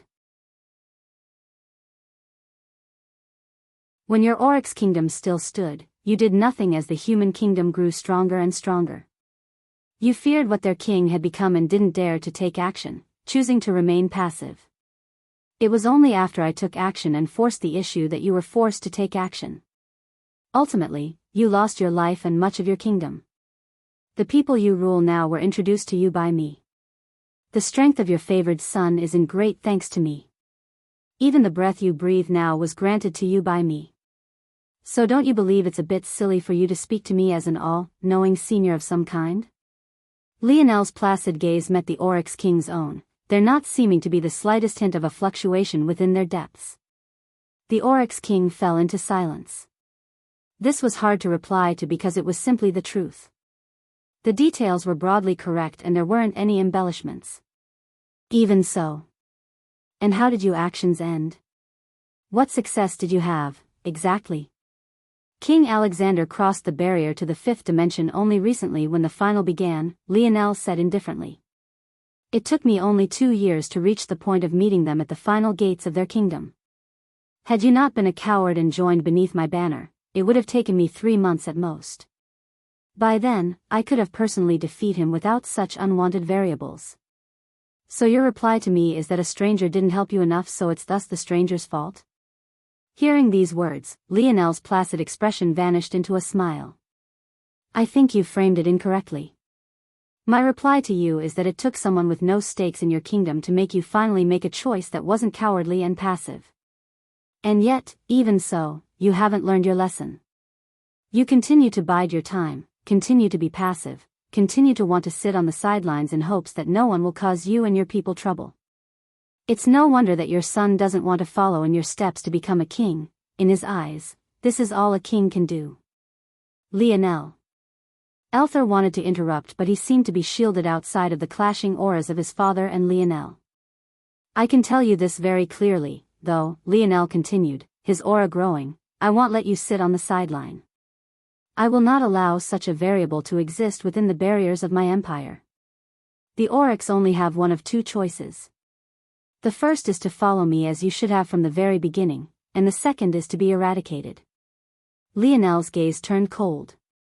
I have invested a lot into the Oryx, too much. More than you know. I won't allow your cowardice to dictate the actions of your race any longer.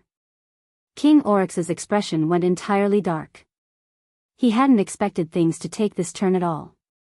Just what had gotten into this, Lionel? You're tuning into the Biyao's Wuxia Chronicles YouTube channel. Don't forget to subscribe and join us on this journey to catch the most captivating stories.